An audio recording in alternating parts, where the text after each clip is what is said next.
இந்த நேற்று அப்படிங்கிற விஷயம், பாரதம் நேற்று அப்படின்னா என்ன அப்படின்னாக்க, நம் நாடு விடுதலை அடைந்த 1947க்கு முன்னதாக, அப்ப எத்தனை ஆண்டுகளாக இருந்தாலும் சரி, பல ஆயிரம் ஆண்டுகள் வரலாறு இருக்கக்கூடிய ஒரு நாட்டில் நேற்று என்பது இந்த எல்லா காலத்தையும், முன்காலத்தை, 47க்கு முன்னதாக, விடுதலைக்கு முன்னதான காலத்தை குறிக்கக்கூடிய ஒரு சொல்.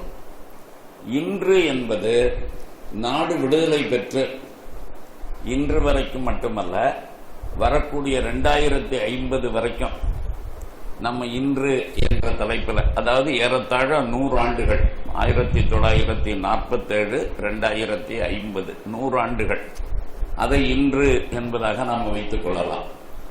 நாளை என்பது 2050க்கு பின்னதாக நம்ம தேசம் எப்படி இருக்கும் அல்லது எப்படி இருக்க வேண்டும் என்று நாம விரும்புகிறோம். நிதர்சனமா எப்படி இருக்க போகிறதுங்கிறது ஒரு விஷயம், நாம எப்படி இருக்கணும்னு ஆசைப்படுறோம் அப்படிங்கிறது ஒரு விஷயம். இதுல ஒவ்வொரு சப்ஜெக்டா நான் ஒரு சில பாயிண்ட்ஸுகளை மட்டும் சொல்றேன். நேற்றைய பாரதம், இந்த பாரதத்துக்கு ஒரு பெயர், அது பாரதம் என்பதாக மட்டும் இருந்தது. இதுதான் நேற்றைய பாரதத்தில் பெயர் குழப்பம் இல்லை.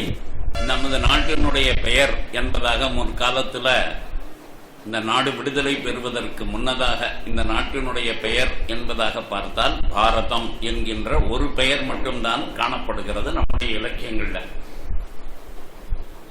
அதனால அந்த பெயரே இன்றைய பாரதம் அப்படின்னு சொல்லுகிற பொழுது, இன்றைக்கு பாரதம் என்பது நம் நாட்டின் பெயர் என்பது தெரிந்திருக்கக்கூடியவர்கள் குறைந்து போய் கொண்டிருக்கிறார்கள். ஒரு சில அமைப்புகள்ல இந்த பாரதம் என்ற வார்த்தையானது பயன்படுத்தப்படுகிறது, அல்லது ஒரு சில பேர் சொற்பொழிவின் போது பாரதம் என்ற சொல்லை பயன்படுத்துகிறார்கள். ஆனால் எந்த அளவுக்கு இந்த பாரதம், இந்தியா தட் இஸ் பாரத், இந்த கான்ஸ்டிடியூஷனுடைய முதல் வேடி, நம்முடைய 1947க்கு அப்புறம் நாம அரசியல் சாசனம் என்பதாக ஒன்றை நமக்கு உருவாக்கி கொண்ட பொழுது, இதுல என்ன ஒரு வேடிக்கை தெரியுமா? ஒரிஜினல் கான்ஸ்டிடியூஷன்ல we the people of India that is Bharat constitute ourselves into a sovereign democratic republic அப்படிங்கிற வார்த்தை போகுது. இதுக்கப்புறம் 1976ல 42nd அமெண்ட்மெண்ட் என்பதாக இந்திரா காந்தி எமர்ஜென்சி பீரியட்ல கொண்டு வந்த பொழுது, அதுல we the people of India that is Bharat constitute ourselves into a secular socialist sovereign democratic republic. ரெண்டு வார்த்தையை அந்த அம்மா சேர்த்தாங்க. அது செகுலர் அண்ட் சோசியலிஸ்ட். ஆனா அதுலயும் கூட we the people of India that is Bharat அப்படிங்கிற வார்த்தை இருந்தது.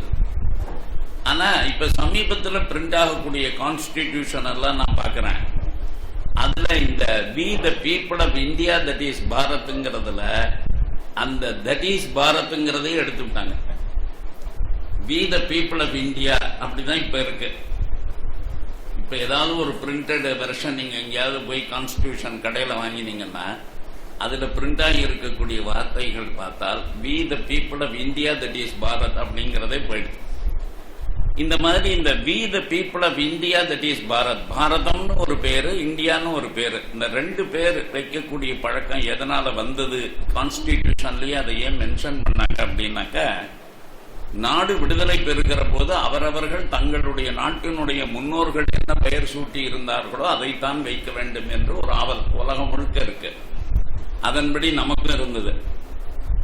அதனால எல்லாருமே பாரதம் அப்படிதான் இருக்கணும்னாங்க.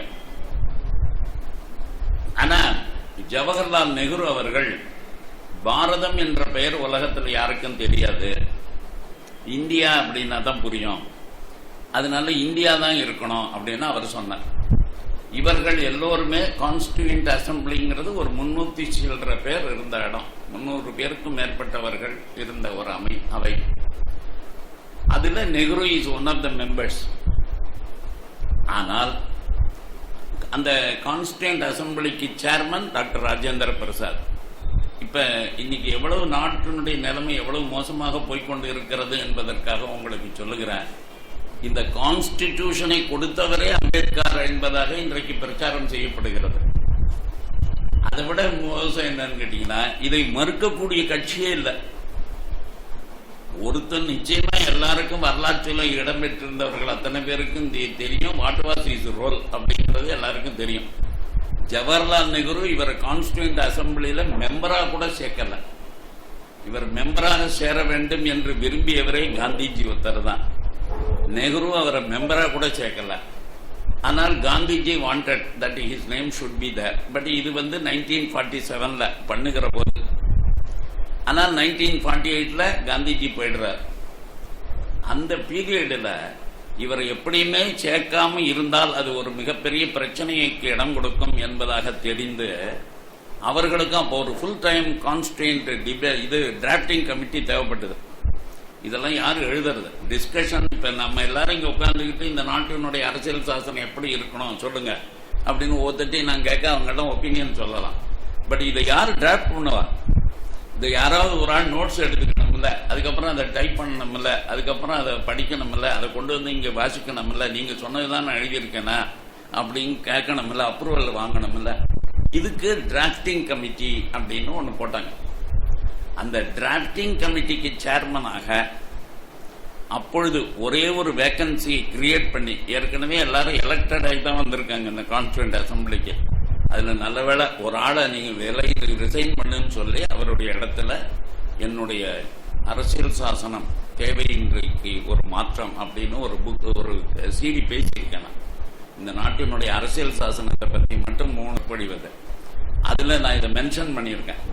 அதுக்கப்புறம் இந்த டிராப்டிங் கமிட்டிக்கு சேர்மனா இருந்தார். டிராப்டிங் கமிட்டிக்கு சேர்மனா இருந்ததுனால இந்த கான்ஸ்டிடியூஷனையே இவர் தான் உருவாக்கினார். இவருடைய பிரெயின் சைல்டுங்கிறவன் தான். It was all is brain child. அவருடைய மூளையில் பிறந்ததுதான் இந்த பாரதநாட்டின் அரசியல் சாசனம். இந்த அரசியல் சாசனத்தையே நமக்கு உருவாக்கி தந்த மேதை அப்படிங்கிறவன் தான். அங்க 300 மேதைகள் உட்கார்ந்து இருந்தாங்க. ஒவ்வொருத்தருமே மேதை. அதுல இவரும் ஒரு மேதை. அதை நான் டிஸ்பியூட் பண்ணல. ஆனால் 300 மேதைகளுடைய அத்தனை பேருடைய கான்ட்ரிபியூஷனையும் நீங்க ஒரு ஆள் எப்படி எடுத்துக்க முடியும்? அந்த பெருமையெல்லாம் எல்லாருக்கும் தானே பங்கிட்டு கொடுக்கலாம். அப்படி கொடுக்கிற போது உங்களுக்கு 300ல ஒரு பங்கு நிச்சயம் உண்டு. இன்னொரு கொஞ்சம் அதிகமா கொடுக்கணும் அப்படின்னாக்கா டிராப்டிங் கமிட்டிங்கிறது கொஞ்சம் ஹார்ட் ஒர்க்கிங், அதுக்கு வேலை ஜாஸ்தி. அதனால அந்த வேலையெல்லாம் செஞ்சவங்க அப்படிங்கிற முறையில நம்ம அதுக்கு மதிப்பு கொடுக்கலாமே தவிர, மற்றபடி எல்லா ஐடியாஸும் இன்னைக்கு எதெல்லாம் கான்ஸ்டிடியூஷன்ல நம்ம பார்க்கிறோமோ இது அத்தனை ஐடியாஸும் அம்பேத்கர் கொடுத்ததுன்னு யாரும் நினைக்க வேண்டாம். எல்லாரும் சொன்ன ஒப்பீனியன் டிராப்ட் பண்ணி அதை அப்ரூவல் வாங்கி அதை டைப் அடிச்சு அதை ஃபைனல் ரிப்போர்ட் தயார் பண்ணவர் தான் அவர். அந்த மாதிரி பண்ணுகிற போது ஒவ்வொரு தரமும் டிராப்டிங் பண்ணி முடிச்சு ஒரு போர்ஷன் ஒரு ஆர்டிகிள் அது வரும்போது அதை அவர் இன்ட்ரோடியூஸ் பண்ணக்கூடிய ஒரு வேலை அவருக்கு இருந்தது. இதான் போன தரம் டிஸ்கஸ் பண்ணினோம், நீங்க எல்லாரும் இந்த கருத்துக்களை சொன்னீங்க, அந்த கருத்துக்களை தான் நாங்க இப்ப தொகுத்துருக்கோம். நீங்க இதை ஒரு தடவை நான் படிக்கிறேன், நான் சொல்றேன், நீங்க எல்லாரும் இது சரியா இருந்தா அப்ரூவ் பண்ணுங்க, எல்லாரும் கை தூக்குங்க அப்படின்னு சொல்றதுதான் அவருடைய வேலையா இருந்தது. அதனால அந்த கான்ஸ்டிடியூண்ட் அசம்பிளியில நெஹ்ரு என்பவரும் ஒருவர் தான், ஒரு ஆள் தான் அதுல. ஆனால் எல்லாரும் விரும்பினது பாரதம்னு பேர் வைக்கணும்னு, நெஹ்ரு ஒருத்தர் மட்டும் இந்தியான்னு வைக்கணும்னாரு. இதுல அம்பேத்கருடைய ஒப்பீனியன் அப்படின்னு பாத்தீங்கன்னா பாரதம் தான் வைக்கணும்னு சொன்னார். ராஜேந்திர பிரசாத் பாரதம் தான் இருக்கணும்னார். அதுல இருந்து எல்லா மெம்பர்ஸும் பாரதம் தான் இருக்கணும். ஏன்னா நம்முடைய நாட்டில் எங்க மொழியில் எடுத்தாலும் பாரதம்ங்கிற வார்த்தை ஒண்ணுதான் இருக்கு. ஹிந்துஸ்தானம்ங்கிற வார்த்தையெல்லாம் அந்த காலத்துல ஃபேமஸ் ஆகல. இந்த ஹிந்துஸ்தானம்ங்கிற வார்த்தையெல்லாம் எப்ப ஃபேமஸ் ஆச்சுன்னு கேட்டீங்கன்னாக்க இந்த பாகிஸ்தான் முஸ்லீம் கண்ட்ரிஸ் இவங்கள்லாம் சேர்ந்து நம்ம நாட்டை ஹிந்துஸ்தானம்னு சொல்ல ஆரம்பிச்சாங்க. அதாவது இந்துக்களுடைய நாடு, இந்துக்களுடைய நாடு அப்படின்னு. அதனால இந்த இந்துஸ்தானம் பிரபலமாச்சு. இமாத்ரேஷ்டைவ தட்சிணம், அதனால இமாலயம் சமாரபிய யாவது இந்து சரோவரம், இந்த 2 ஸ்லோகத்துல ஒரு இடத்துல இந்துஸ்தானம் பிரச்சக்ஷதே அப்படின்னு ஒரு வார்த்தை வருகிறது.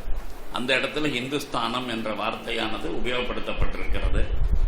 இது ஒரு ஆகம நூல். 2வது விஷ்ணு புராணத்துல பாரதம் என்ற சொல் அது பயன்படுத்தப்பட்டிருக்கிறது. நாம் பாரதியர்கள், பாரதியத்திர சந்ததி அப்படின்னு முடியுது. பாரதி என்பதுதான் நம்ம எல்லாருக்கும் பொதுவான பெயர். அதுனா என்ன அர்த்தம்? பாரதியர்கள் அப்படின்னு அர்த்தம். எல்லாரும் இந்த நாட்டில் உள்ள அத்தனை பேரும் தேசத்திற்கு பாரதம் என்று பெயர். ஆனால் இந்த வார்த்தையை சேர்த்ததுனால இந்தியா தட் இஸ் பாரத் அப்படின்னு சொல்லிட்டு போடணும்னு சொன்னார் நேரு. நான் சொல்ற இந்தியாவும் இருக்கட்டும், நீங்க சொல்ற பாரதமும் இருக்கட்டும். அதனால நம்ம எழுதும்போது we the people of India that is பாரத்னு போடுங்க. ஏன்னா இந்தியான்னு சொன்னதான் உலகத்துக்கு தெரியும் அப்படின்னு சொன்னார். சரின்னு போட்டாங்க. இப்ப பாரதம் என்ற வார்த்தையே பல பேருக்கு தெரியறது இல்லை. இந்த மாதிரி கான்ஸ்டிடியூன்ட்ல இருந்த கான்ஸ்டிடியூஷன்ல இருந்த அந்த வார்த்தையும் எடுத்துட்டாங்க. இப்ப இந்தியாங்கிற பேர் தான். நீங்க யாரையாவது போய் கேளுங்க, ஒரு ஆன்மீகவாதி பேசுறாருங்க, ஒரு சங்கராச்சாரியார் இங்கிலீஷ் படிப்புக்கு போகாதவங்க தான் பேசுறாங்க. இந்திய கலாச்சாரம், இந்தியா இதிகாசங்கள் பிறந்தது இந்தியாவில். இந்த இந்திய இதிகாசங்கள் 2 ராமாயணம், மகாபாரதம் இப்படியெல்லாம் சொல்லி பேசும்போது இந்தியாங்கிற வார்த்தை, இந்திய கலாச்சாரம், இந்திய பாரம்பரியம்ங்கிற வார்த்தையை தான் எல்லாரும் பிராக்டிகலா யூஸ் பண்றாங்க.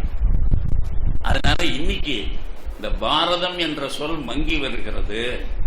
இந்தியா என்ற சொல் தான் நிலைத்து விடுமோங்கிற அச்சம் வருகிறது. நாளைக்கு இது இப்படியே இருக்குமா, இல்ல பாரதம்ங்கிறது இல்லாம வெறும் இந்தியாங்கிற வார்த்தை மட்டும்தான் நினைக்குமாங்கிற ஒரு சந்தேகம் இருக்கிறது. இது நேற்று இன்று நாளையில பெயர் சம்பந்தமான விஷயம். நிலப்பரப்பு சம்பந்தமான விஷயம் அப்படின்னு பார்த்தாக்க, இந்த தேசத்தினுடைய மொத்த நிலப்பரப்புன்னு அகண்ட பாரதம் என்பதாக சொல்லக்கூடிய மிக பரந்துபட்ட ஒரு ஏரியா.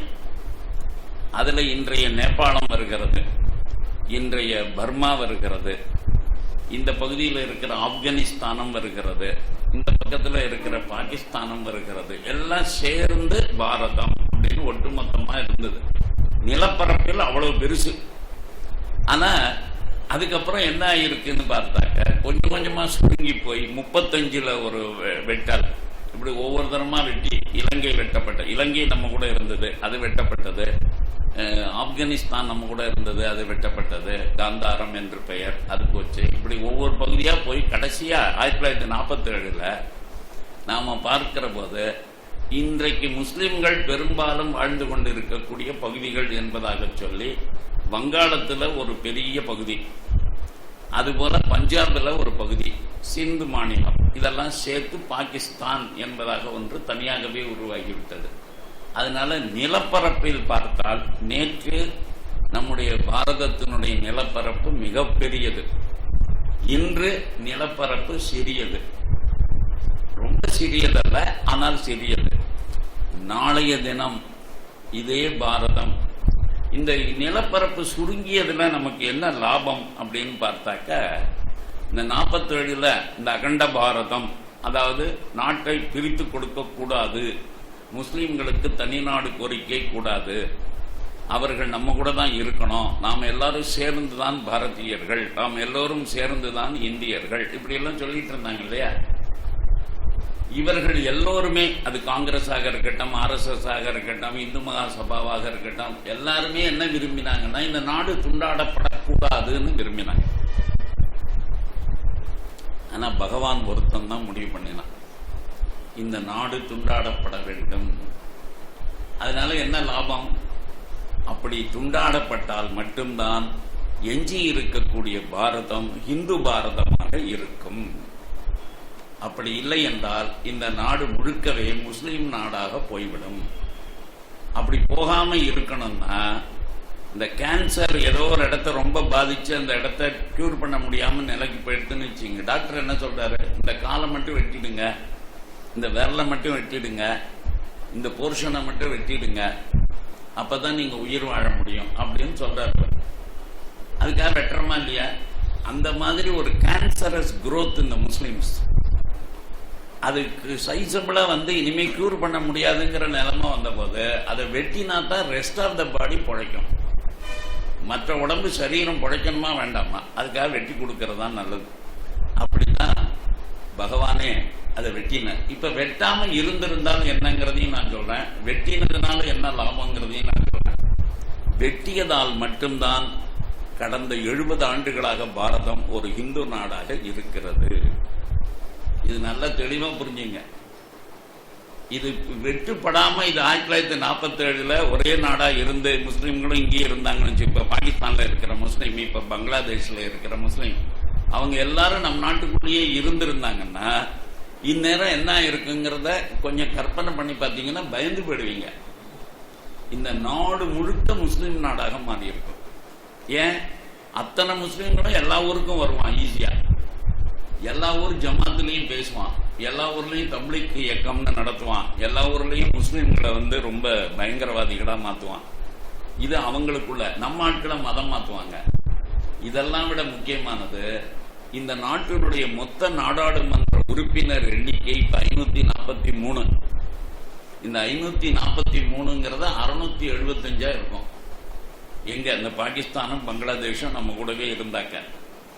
இதுல அந்த பாகிஸ்தான் பங்களாதேஷ்ங்கிற பகுதியிலிருந்து எலெக்ட் ஆகி வரக்கூடிய அத்தனை பேரும் முஸ்லிம்ஸா தான் இருப்பான். அங்க மருந்துக்கு கூட ஒரு இந்து வரமாட்டான். இந்த பகுதியிலையும் முஸ்லிம்களுடைய செல்வாக்கின் காரணமா இங்கேயும் இந்துக்கள் எண்ணிக்கை குறைஞ்சிரும். அப்ப மொத்தம் 675 பேர் இருக்கிற நாடாளுமன்றத்துல கிட்டத்தட்ட ஒரு 150 பேரிலிருந்து 200 பேர் வரைக்கும் முஸ்லிம்கள் இருப்பார்கள். நாமளும் ஒரு 400 பேர் இருப்போம். ஆனால் வேடிக்கை என்ன தெரியுமா?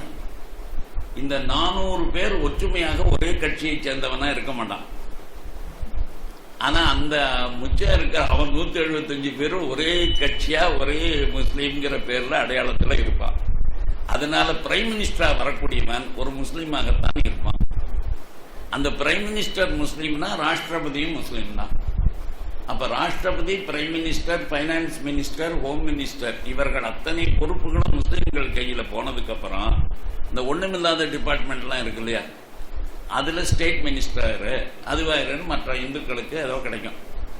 ஆனால் வேடிக்கை என்னன்னு கேட்டா, இந்த மொத்த பார்லிமெண்ட்டும் இந்த மொத்த அமைச்சரவையும் நாடும் முஸ்லீம் ஆகிறதுக்கு அதை விட பெரிய விஷயம் ஒண்ணுமே வேண்டாம். இதைத்தான் அன்றைக்கு மௌலானா அபுல் கலாம் ஆசாத்னு ஒரு ஆளு, அவர் காங்கிரஸ்லயே இருந்தவர். இப்ப சமீபத்தில் நான் ஒரு புக் எழுதினேன். இங்க ஒரு நண்பருக்கு மட்டும் அனுப்பிச்சேன்னு நினைக்கிறேன், நான் மோகன சுந்தரத்துக்கு அனுப்பிச்சேன்னு நினைக்கிறேன். Don't you see the writing on the wall அப்படின்னு ஒரு புக், இங்கிலீஷ் புக். அது இந்த பாகிஸ்தானுக்கும் நமக்கு இருக்கக்கூடிய இன்றைய உறவு முறை. அதாவது இன்றைக்கும் கூட இப்பொழுது இருக்கிற அரசாங்கம் கூட பாகிஸ்தானை எப்படி டீல் பண்ணணுமோ அப்படி டீல் பண்ணல. அதனால என்ன குறைபாடு அப்படிங்கிறத அந்த வரலாற்றுல எப்படி பாகிஸ்தான் பிரிஞ்சதுங்கிறதுல இருந்து இன்னி வரைக்கும் உள்ளதை எழுதியிருக்கேன். இந்த புஸ்தகத்துல நான் பாயிண்ட் அவுட் பண்ணியிருக்கேன். உண்மையிலேயே என்ன ஒரு வேடிக்கைனாக்க, இந்த பாரத நாடானது இந்த நேரத்திற்குள்ள இஸ்லாமிய நாடாக மாறி இருக்கும். அது மாறாம பொழைச்சதுக்கு என்ன காரணம்னாக்க, அந்த பாகிஸ்தான் தனியா போயிடுச்சு, முஸ்லீம் இருந்த இடம், பங்களாதேஷும் முஸ்லீம் இருந்த இடம் தனியா போயிடுச்சு. இங்க இருக்கிற முஸ்லீம்களுக்கு ஒரு பயம் வந்துடுச்சு. ஏன்னா இங்க இருக்கிற அரசாங்கம் எந்த முஸ்லீம் வேணாலும் பாகிஸ்தானிய உளவாடின்னு சொல்லி உள்ள தூக்கி போடலாம். இப்ப அவனுக்கு இந்த உரிமை இருக்கு. இப்போ உங்க ஊர்ல யாரோ ஒரு முஸ்லீம் ஒரு பிரச்சனைன்னு வச்சுங்க, அவன் முஸ்லீம், அவனை ஒன்றும் செய்யக்கூடாதுன்னு சொல்லி கத்துற கட்சிகள் தான் ஜாஸ்தி. ஆனால் அவனை தூக்கி போடுறதுக்கு கவர்மெண்ட் கண்டுபிடிக்கிற ஒரே ஒரு என்னன்னு கேட்டா, இவன் ISI உளவாடி, இவன் பாகிஸ்தான் ஏஜென்ட்டு, அதனால இவனை தூக்கி நாங்கள் உள்ள வச்சு விசாரிக்கிறோம் அப்படின்னு தூக்கி போட முடியுது. இது பண்ண முடியுமா? பாகிஸ்தானே இல்லைன்னாக்கா உங்க ஊர்ல எந்த முஸ்லீம் என்ன பண்ணுவீங்க? எல்லாருமே நம்ம ஊர் முஸ்லீம்னு ஆயிடும். அதுக்கப்புறம் அந்த முஸ்லீம்கள் வேற நாட்டுக்கு வேலை செய்யறான்னு சொல்றதுக்கு வாய்ப்பே இருக்காது. அதனால இந்த எல்லா விதத்திலிருந்து நம்மளை காப்பாத்தினது மட்டுமல்ல, நம்முடைய கான்ஸ்டிடியூஷன்லையும் சரி இன்னைக்கும் சரி நம் நாட்டில் ஒரு மிகப்பெரிய மாற்றத்தை நம்மளால கொண்டு வர முடிஞ்சது. அது என்னன்னு கேட்டா, அந்த காலத்துல நம்ம எல்லாருக்கும் இந்த பாரத நாடு முழுக்க நம்முடையது, ராஷ்டிர ரீதியா ஒண்ணுங்கிற ஃபீலிங் இருந்தது. ராஜ்ய ரீதியாக நம்ம யாருக்கும் அப்படி எண்ணம் கிடையாது. நல்லா கவனிச்சிங்க.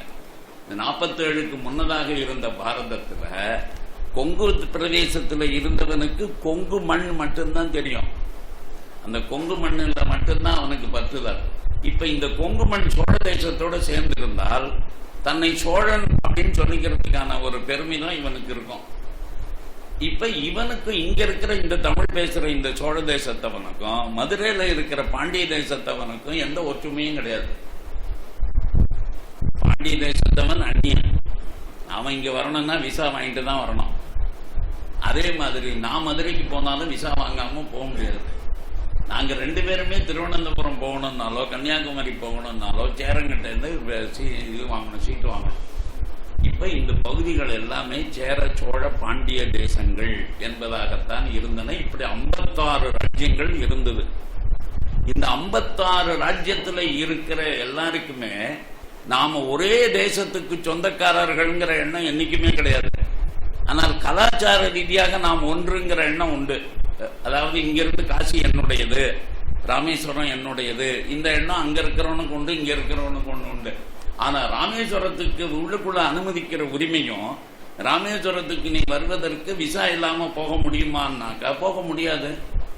அப்ப என்ன பண்ணணும், இங்க இருக்கிற எந்த ராஜாவினுடைய ஆளுகையில ராமேஸ்வரம் இருக்கோ அவங்ககிட்ட அனுமதி வாங்கிட்டு தான் இன்னொருத்தங்க இங்க வரணும். அப்படிதான் வந்துட்டு இருந்தாங்க, எல்லாரும் போயிட்டு இருந்தாங்க, நாடு முழுக்க அப்படிதான் போய். இப்ப எப்படி, அதுக்கு உதாரணம் உங்களுக்கு சொல்லணும்னா இப்ப சொல்லிடுறேன். அந்த மாதிரி ஒரு நிலைமை இருந்திருக்குமா சார், நீங்க சும்மா கிண்டலா சொல்றீங்களா அப்படின்னா, இப்ப எல்லாரும் கைலாய யாத்திரை போறோம். கைலாயம் யார் கையில இருக்க? சைனா கையில இருக்க. இப்ப சீனா விசா இல்லாம நீ உள்ள போக முடியுமா? இப்ப சீனா தேசத்தினுடைய விசா, இந்த விசாவையே அவன் கொடுக்காம வச்சிருந்தான். இந்த விசாவையே இந்த சுப்பிரமணிய சாமி தான் போய் ஒரு தரம் பேசி, எப்படியாவது எங்க ஆட்கள் எல்லாருக்கும், ஈரோடுக்காரங்க அதுவும் உயிர விட்டுருவாங்க, ஏன் அவங்களுக்கெல்லாம் வந்து கைலாயத்தை பார்க்கலன்னா அவங்களுக்கு ஜென்மாவே சாபல்யமே கிடையாது, அதனால எங்க ஊர்ல சைவர்கள் ரொம்ப ஜாஸ்தி, அதனால ஈரோடுக்காரர்கள் கட்டாயம் இங்க வரணும், அதுக்கு அனுமதி கொடுக்கணும்னு சொல்லி சீனாக்காரர்கள் தான் பெர்மிஷன் கொடுக்குறாங்க. விசா அவன் தான் கொடுக்குறான், பணம் அவனுக்கு தான் போகுது, மறந்துடாதீங்க. நம்ம கட்டுற விசா கட்டணம் அவனுக்கு போகுது, பெர்மிஷன் அவன் கொடுக்குறான். ஆனா கைலாயம் நம்முடையது. இந்த கைலாயம் என்னுடையது என்ற உணர்வு எனக்கு உண்டு. ஆனால் கைலாயம் என்னுடைய ஆளுகைக்கு உட்பட்டதாக இருக்க வேண்டும் என்கின்ற எண்ணம் எனக்கு இருந்தது இல்லை. அப்படின்னா என்ன அர்த்தம், எவன்கிட்டயும் ராஜ்யமா இருந்தா என்ன, காசி என்னுடைய ஊர் தானே, ராமேஸ்வரம் என் ஊர் தானே, அதனால நாங்க எல்லாருமே போவோம் வருவோம், அப்படி இருந்தது. ஆனா இது நல்லதா? இந்த மாதிரி ராஜ்யங்கள் பல, ராஷ்டிரம் ஒன்று. ராஷ்டிரம் என்பது இந்து ராஷ்டிரம், பாரத ராஷ்டிரம். ராஜ்யங்கள் என்பது 56 தேசத்து ராஜாக்கள். இந்த ராஜாக்களுக்குள் ஒற்றுமை இல்லை, ராஜாக்கள் எல்லோருமே தனித்தனி, அந்தந்த ராஜாவுக்கு தான் லாயல்டி. நம்ம யாருக்காவது நாம ஒரு இந்த பாரத நாட்டு முழுக்க சொந்தக்காரன் சிட்டிசன்கிற உரிமையெல்லாம் கிடையாது. சோழ தேசத்தவன் தான் சொல்லிப்பான், பாண்டிய தேசத்தவன் தான் சொல்லிப்பான். அந்த மாதிரி இருந்த நிலை தொடர்ந்தால் என்ன ஆகும் அப்படி என்பதற்கு நம்ம வரலாற்றில் நேற்றைய பாரதத்தில் என்ன நடந்தது அப்படின்னா, இந்த 56 ராஜ்யங்களும் தூள் தூளா போய் 560 சமஸ்தானங்கள் ஆயிற்று. இப்ப தமிழ்நாட்டில எல்லாம் நம்மளை உசுப்பேத்துறதுக்குன்னே சில கட்சிகள்லாம் இருக்கு. இந்த திராவிட இயக்கங்கிற பேர்ல, மே 17ங்கிற பேர்ல, எவனுக்கும் தமிழுக்கும் சம்பந்தம் இல்லையோ அவன் சேர்ந்து தமிழர்களுக்காக போராடுகிறேன், தமிழர்கள் தனி சேர்ந்தவர்கள், தமிழா தலை நிமிர்ந்து நல்லா அப்படி இப்படிலாம் சொல்லி இப்ப நிறைய இயக்கம் நடத்திட்டு இருக்கானுங்க. ஆனா இவன் எல்லாருக்குமே ஒரு விஷயம் என்ன புரியணும், நல்லது நமக்கு என்ன புரியணும் அப்படின்னா, என்னைக்காவது இந்த வேங்கடம் முதல் கன்னியாகுமரி வரை இருக்கக்கூடிய தமிழர்கள் எல்லோரும் நாங்கள் தமிழர்கள் என்ற உணர்வோடு வாழ்ந்திருக்கிறோமா? இதை மட்டும் அவங்கிட்ட கேளுங்க, அவன் எங்கிட்ட கேளுங்க, இல்ல நீங்களே உங்களை கேட்டுங்க. இது எனக்கு 2 அடையாளம் தானடா இருந்தது. ஒண்ணு ஜாதி அடையாளம் இருக்கு, இன்னொன்னு நான் எந்த தேசத்துல வாழுகிறேனோ அந்த தேசத்தினுடைய அடையாளம் இருக்கு. சோழ தேசத்திலேயே முத்தரையரும் இருப்பார், சோழ தேசத்திலேயே முக்குலத்தோரும் இருப்பார். இப்ப சோழ தேசத்துல முக்குலத்தோருங்கிறது ஒரு அடையாளம், முத்தரையருங்கிறது ஒரு அடையாளம். ஆனால் இவன் 2 பேருக்குமே சேர்ந்து இந்த பாண்டிய நாட்டு முத்தரையரோட உறவு உண்டா? என் ஜாதிக்காரன் சொல்லி அங்க போய் கொடி பிடிப்பியா, அவனோட குலாவியா பிடிச்சிருவான், உன்னை ஜெயில கொண்டு வச்சிருவானுங்க. அப்படின்னா என்ன அர்த்தம், அந்த முத்தரையர் அங்க ராஜ்யத்துக்கு லாயலா இருப்பார், பாண்டிய தேசத்து ராஜாவே எனக்கு எல்லாம் அப்படிம்பார். நான் என்னுடைய எல்லா இதுவுமே பாண்டிய தேசத்துக்கு. விசுவாசம் யாருக்கு? பாண்டிய தேசத்துக்கு. விசுவாசம் யாருக்கு? சோழ தேசத்துக்கு. அந்த மாதிரி ஒரு நிலைமை. இது அப்படியே தூள் தூளா போய் 560 சமஸ்தானம் ஆயிடுச்சு. 56 ராஜ்யம், அது 10 பிரியல, சிலது 15 பிரிஞ்சது, சிலது 12 பிரிஞ்சது, எல்லாமே கடைசியில மொத்தம் 560 சமஸ்தானங்கள். அப்பதான் பிரிட்டிஷ்காரன் உள்ள வரான். இந்த பிரிட்டிஷ்காரன் வருகிற போது இந்த தேசத்துல 56 ராஜ்ய கான்செப்ட் எல்லாம் கிடையாது, 560 சமஸ்தானம் ஆயிடுச்சு. இந்த 560 சமஸ்தானமான போதாவது நம்ம எல்லாரும் தமிழர்கள்ங்கிற உணர்வோட என்னைக்காவது இருந்திருக்கானா? இப்ப கருணாநிதி கேட்க வேண்டிய அவர் வயசாயிருக்கு, முடிஞ்சு போச்சு அவர் கதை. நான் அவரை பத்தி கேட்கல. இப்ப அவங்க தலைமுறையில இருக்கிற மற்றவங்கெல்லாம் வந்திருக்காங்க இல்லையா, அவன் பேரை சொல்லிக்கிட்டு அவன் பின்னாடி வந்திருக்கிறான். அவங்க எல்லாம் புரிஞ்சுக்க வேண்டிய கேள்வி என்னன்னா, ராமநாதபுரம் ஒரு சமஸ்தானம், நல்லா கவனிச்சிங்க. பக்கத்துல இருக்கிற சிவகங்கை ஒரு சமஸ்தானம். இந்த பக்கத்துல வந்தீங்கன்னா 40 கிலோமீட்டர்ல புதுக்கோட்டை ஒரு சமஸ்தானம். புதுக்கோட்டைக்கு ஒரு ராஜா, ராமநாதபுரத்துக்கு ஒரு ராஜா, சிவகங்கைக்கு ஒரு ராஜா. இத்தனை பேரும் ஒரே ஜாதிக்காரனுங்க. ஒத்துமை என்னன்னு கேட்டீங்கன்னா, சரி ஜாதியாவது வேறையா, அதனால ஒத்துமை இல்லையா அப்படின்னா கிடையாது. 3 ஸ்டேட்ல இருக்கிறவங்க 3 ராஜாக்களுமே ஒரே முக்கலத்தோர் பாரம்பரியம், அம்பலக்காரர்கள். ஆனா 3 பேரும் என்னைக்காவது ஒத்துமையா இருந்திருக்காங்க. இவன் அவனை ஒழிக்கிறத பத்தி யோசிச்சான், அவன் இவனை ஒழிக்கிறத பத்தி யோசிச்சான். இவன் அங்க வந்தா ஒற்றன், அவன் இங்க வந்தா ஒற்றன். இவன் 2 பேருக்கு நடுப்புற இருக்கிற டிஸ்டன்ஸே ஒரு 40 மைல் கூட கிடையாது. இந்த 40 மைல்களுக்குள்ள இத்தனை கட்டுப்பாடுகள், வித்தியாசங்கள். இதானே வாழ்ந்திருக்கோம். அதனால நம்ம ஊருக்கு பகவானை பார்த்து ஒரு பெரிய ஏற்பாடை வல்லபாய் பட்டேல் மூலமா பண்ணினாங்க. பகவானும் வல்லபாய் பட்டேலும் இல்லைன்னா இன்னைக்கு நீங்களும் நானும் இப்படி உட்கார்ந்துக்கிட்டெல்லாம் பேசிக்கிட்டு இருக்க மாட்டோம். அப்படி இன்னைக்கு அரசியல்வாதிகள் யாரும் மேடை போட்டு தமிழகத்தை ஆள வேண்டியது நானா, என் குடும்பமா, உன் குடும்பமானு சண்டையெல்லாம் போட்டுட்டு இருக்க முடியாது. இப்ப பிரச்சனையே ஏன் வருதுடா, இவ்வளவு பண்ணி கொடுத்த ஒருத்தர் இருக்காண்டா. அப்படி இல்லைன்னா உன் நிலைமை என்ன, கொஞ்சம் கற்பனை பண்ணி பாருங்களேன்.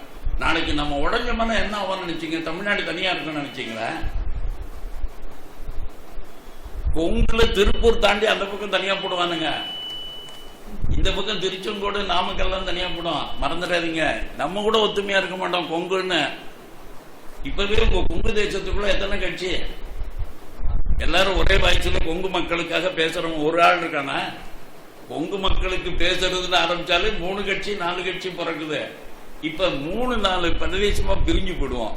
அந்த மாதிரி தமிழ்நாட்டுல எல்லாம் பட்டா போட்டா அவன் ஊரை அவன் வச்சுக்க முடியாத நிலைமை வந்துடும். இதெல்லாம் வராம காப்பாத்தினது யார் சார் அப்படின்னா வல்லபாய் பட்டேல். எவ்வளவு பெரிய அச்சீவ்மெண்ட். இதெல்லாம் வரலாற்றுல ஒத்தமே யோசிச்சு பார்க்கறதே இல்லை. 560 சமஸ்தானங்க.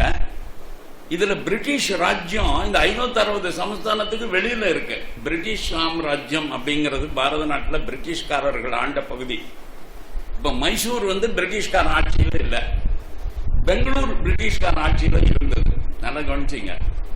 கொச்சி மகாராஜா தனி, திருவனந்தபுரம் திருவாங்கூர் மகாராஜா தனி. இந்த திருவாங்கூர் கொச்சின் போக மிச்சம் இருக்கிற மலபார் எல்லாம் இருக்கு பாருங்க, அதெல்லாம் பிரிட்டிஷ்காரங்க கையில இருக்கு. இப்ப இந்த பிரிட்டிஷ்காரன் போற போது என்ன பண்ணினா, இந்த நாடு ஒன்னா இருக்கக்கூடாதுன்னு ஒரு கெட்ட எண்ணத்துல இந்த நாடு தூள் தூளா போயிடணும், நம்ம போனதுக்கு அப்புறம் இது தூள் தூளா போயிடணும் அப்படின்னு நினைச்சுக்கிட்டு என்ன பண்ணா, அதுல ஒரு பகுதி முஸ்லீம்கள் இருக்கிற இடம் அவளுக்கு சொந்தம், அது பாகிஸ்தான் பிரிச்சு கொடுத்தான்.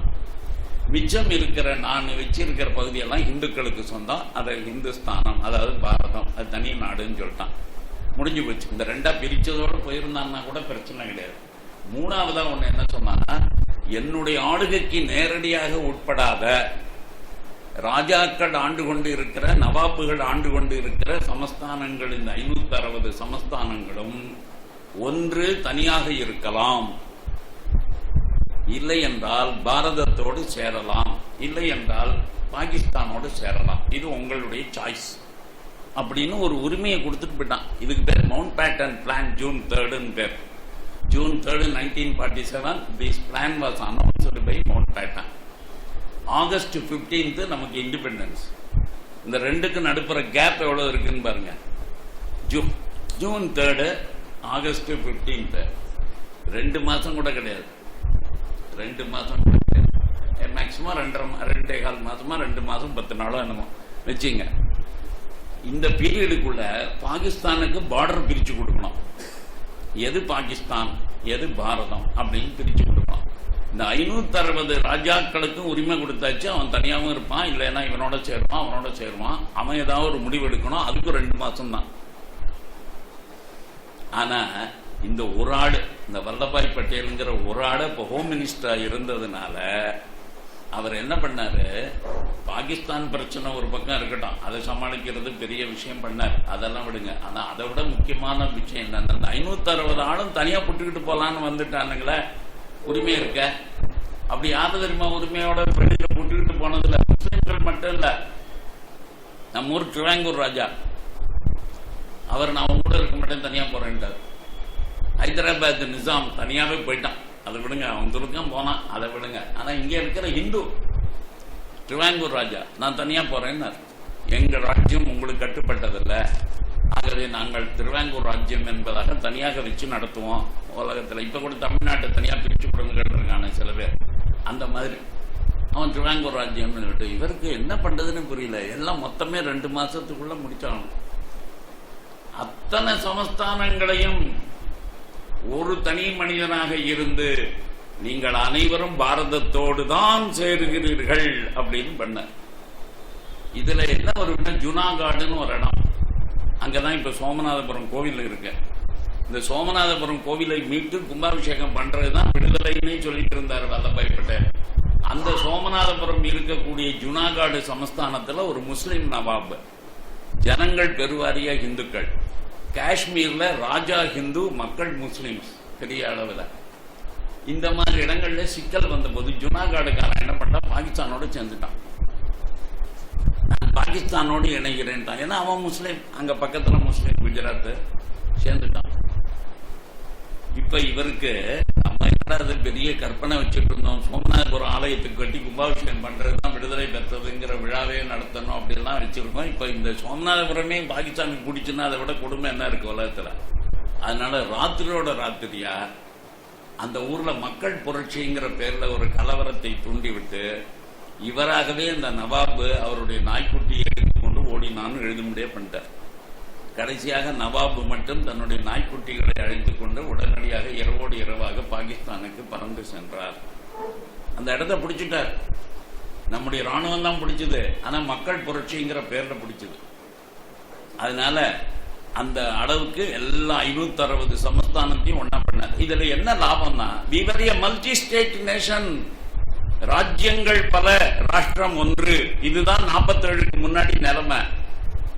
47க்கு அப்புறம் வல்லபாய் பட்டேல் பண்ணின லாபம் என்னன்னா, we are a single state nation, ஒரே ராஜ்யம் ஒரே ராஷ்டிரம். இப்ப ராஷ்டிரம் ஒன்றா இருக்கட்டும், ராஜ்யங்கள் பலவா இருக்கலாம் அப்படின்னா நல்லதில்லை. அதனாலதான் நம்ம ஊர்ல எப்பொழுதுமே நமக்கெல்லாம் பிரிச்சு கொடுத்துருக்காங்களே இந்த பங்கு, இதுக்கு பேர் ஸ்டேட் கிடையாது, தப்பா உபயோகப்படுத்துறான். அதனாலதான் சொல்றேன், இந்த நாட்டில் எனக்கு தெரிஞ்சு மூளையோடு சிந்திக்கிறவன் அரசியல்ல கிடையாது, மூளையோடு சிந்திக்கிறவன் நியூஸ் பேப்பர்ல கிடையாது, மூளையோடு சிந்திக்கிற அட்வொகேட்டே கிடையாது, மூளையோடு சிந்திக்கிற ஜட்ஜு கிடையாது. யாருமே சிந்திக்கிறதுல முடிவு பண்ணி ஒரு சமுதாயம் வாழ்ந்துட்டு இருக்குன்னா உலகத்திலேயே அது இந்து சமுதாயம் ஒண்ணுதான். ஏன்னா கொஞ்சம் யோசிச்சு பாருங்க, இது ரொம்ப நாளா தமிழ்நாடு ஸ்டேட் கவர்மெண்ட்னு போட்டுருக்கான் எல்லாரும். இந்து பேப்பர்லயும் அதான் போடலாம், இந்தியன் எக்ஸ்பிரஸ்லயும் அதான் போடலாம், உங்க பிஜேபிக்காரன் மேடையில் பேசினாலும் அதான் சொல்றான், காங்கிரஸ்காரன் பேசினாலும் அதான் சொல்றான், டிஎம்கே காரன் பேசினாலும் அதான் சொல்றான். அவனுக்கு என்ன புரியலன்னா, ஸ்டேட்னா என்ன, கவர்மெண்ட் தானே. ஸ்டேட்னா என்ன அர்த்தம்? ஸ்டேட்டுங்கிற வார்த்தைக்கு இங்கிலீஷ்ல அர்த்தம் தெரியுமில்ல, கவர்மெண்ட். ஸ்டேட் கவர்மெண்ட்னா என்ன அர்த்தம்? வாசகேட்டுன்னு அர்த்தம். சில பேர் வாசகேட்டை மூடிட்டு வாமா. இங்கிலீஷ்ல கேட்டுனா தமிழ்ல வாசல்னாலும் ஒண்ணுதான். ஆனா இவன் வாசகேட்ட மூடுன்னு சொல்றதுனுடைய அர்த்தம் என்னன்னு கேட்டாக்க, வாசல்ல இருக்கிற கதவை சாத்துங்கிறான். இதான் இவன் சொல்ல விரும்புறத. ஆனா சொல்லுகிற வார்த்தை என்ன? ரெண்டும் ஒரே வார்த்தை. வாசகேட்டு தனித்தனி வார்த்தை இல்ல, வாசல் தான் கேட்டு, கேட்டு தான் வாசல். ஆனா கதவு வேற. இப்ப நம்ம ஊர்ல என்ன வந்துருதுன்னா, இது ஸ்டேட் கவர்மெண்ட் சொல்லிட்டு இருக்கான். அது எதை வச்சு சொல்லிட்டு இருக்கான் அப்படின்னா, அமெரிக்காவில் ஒவ்வொன்றுமே தனித்தனி ஸ்டேட். அங்க நல்லா கவனிச்சுக்கணும், அங்க யுனைடெட் ஸ்டேட்ஸ் ஆஃப் அமெரிக்கான்னு அவன் போட்டிருக்கான். அதுக்கு ஏன் அப்படி போட்டான்னாக்கா, அங்க ஒவ்வொன்றும் தனித்தனி அரசாங்கம், தனித்தனி ராஜ்யம், எல்லாமே சேர்ந்து நாங்கள்லாம் ஒரு ஒப்பந்தம் பண்ணிக்கிட்டு ஒரு கவர்மெண்ட் நடத்திட்டு இருக்கோம். அதுக்கு பேரு அமெரிக்கா, யுஎஸ்ஏ. இங்க அப்படி இல்லை, நீ எல்லாம் தனித்தனி கிடையாது. நாம எல்லோருமே டெல்லிக்காரர்கள், டெல்லிக்குத்தான் அடிமை, டெல்லியை சார்ந்தவர்கள், டெல்லியினுடைய குடிமக்கள். இப்ப இவன் தனித்தனின்னு சொல்லி உரிமையெல்லாம் கொண்டாடுறான. இவனுக்கு ஒரு அடிப்படையான விஷயம் புரிஞ்சதுன்னா சொல்ல மாட்டானுங்க. இப்ப ஜெயலலிதாவுக்கோ கருணாநிதிக்கோ இந்த குடிமகன் உரிமை யார் வழங்குற? சென்சஸ்ல யார் சார் சேர்க்கிற? சென்சஸ்ல ஒன்னையே நீ சேர்த்துக்கிறதுக்கான உரிமை உண்டோ? இதை சென்ட்ரல் கவர்மெண்ட் தான் பண்ணுது. சென்ட்ரல் கவர்மெண்ட் தான் 5 வருஷத்துக்கு ஒரு தரம் கணக்கு எடுக்குது. அந்த கணக்கில் ஒன்றை சேர்க்குது. நீ என்ன, நீ எந்த எந்த அட்ரஸ்ல இருக்க, உனக்கு அப்பா அம்மா எவ்வளவு பேர், பிள்ளைங்க எத்தனை, கொண்டாட்டி எல்லாம் வரிசையாக கணக்கெடுக்கிற சென்சஸ் டிபார்ட்மெண்ட் டெல்லி. உனக்கு பாஸ்போர்ட் இஷ்யூ பண்ற டிபார்ட்மெண்ட் டெல்லி. நீ உனக்கு இன்கம் டாக்ஸ் கட்டுறதுக்கான டிபார்ட்மெண்ட், பேன் கார்டு இஷ்யூ பண்றதுக்கு, ஆதார் கார்டு இஷ்யூ பண்றதுக்கான அதிகாரம் சென்ட்ரல் கவர்மெண்ட்ல தான் இருக்கு. இது அத்தனையும் பண்ணிட்டு போனவர் யாரு? வல்லபாய் பட்டேல். இந்த ஆள் மட்டும் பண்ணாம இருந்திருந்தான்னு வச்சுங்க, நம்ம இந்நேரம் பிச்சுக்கிட்டு போயிருக்க மாட்டோம். எல்லாம் ஆளுக்கு ஒரு பக்கம். இந்த ஆளுக்கு எவ்வளவு தீர்க்க தரிசனமா, இந்த நாடு ஒன்றாக இருக்க வேண்டும் என்று சொன்னால் பல ராஜ்யங்கள் உதவாது.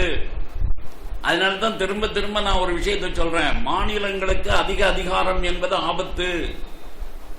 What is provincial government? இதுக்கு பேரு ஸ்டேட் கவர்மெண்ட் இல்ல, இதுக்கு பேரு provincial government. What is in Chennai Saint அந்த ஜார்ஜ் கோட்டையில இருக்க, அதுக்கு பேர் என்ன தெரியுமா? Provincial government. ப்ராவின்ஸ் கவர்மெண்ட்டுக்கும் சென்ட்ரல் கவர்மெண்ட்டுக்கு என்ன வித்தியாசம்னா, சென்ட்ரல் கவர்மெண்ட் தான் இந்த தேசத்தை ஆளுது, நீ யாரும் ஆடலைங்க. நீ ரோடு எப்படி இருக்குன்னு பாத்துக்கிறதுக்காக ஒண்ணு வச்சிருக்கீங்க.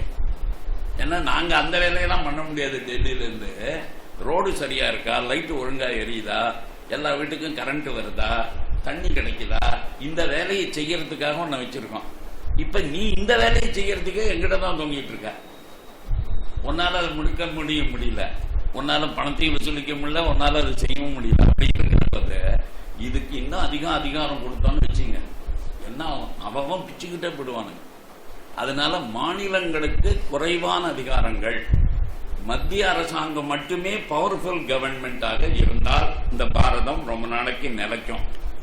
அப்படி இல்லைன்னா வல்லபாய் பட்டேல் பண்ணின புண்ணியத்துல ஒரு 70 வருஷம் ஓட்டிட்டோம். இன்னைக்கு யாரு விரும்பினாலும் யாரு விரும்பாவிட்டாலும் நடந்து கொண்டிருப்பது இந்து ஆட்சி. பிஜேபியை சொல்லல, காங்கிரஸ்காரங்க ஆண்டு கொண்டிருந்த போதும் இது இந்து ஆட்சி தான், மறந்துடாதீங்க. இப்ப காங்கிரஸ் கவர்மெண்ட் இருந்த போது நடந்துட்டு இருந்தது முஸ்லிம் ஆட்சியா? பாரத நாடு முழுக்க நடந்துட்டு இருந்துச்சு ஒரே கவர்மெண்ட், ஒரே பார்ட்டி. அப்படின்னா யாருடையது? அது எல்லாம் இந்துனுடையது. பிரைம் மினிஸ்டர் யாரு? ஒரு இந்து.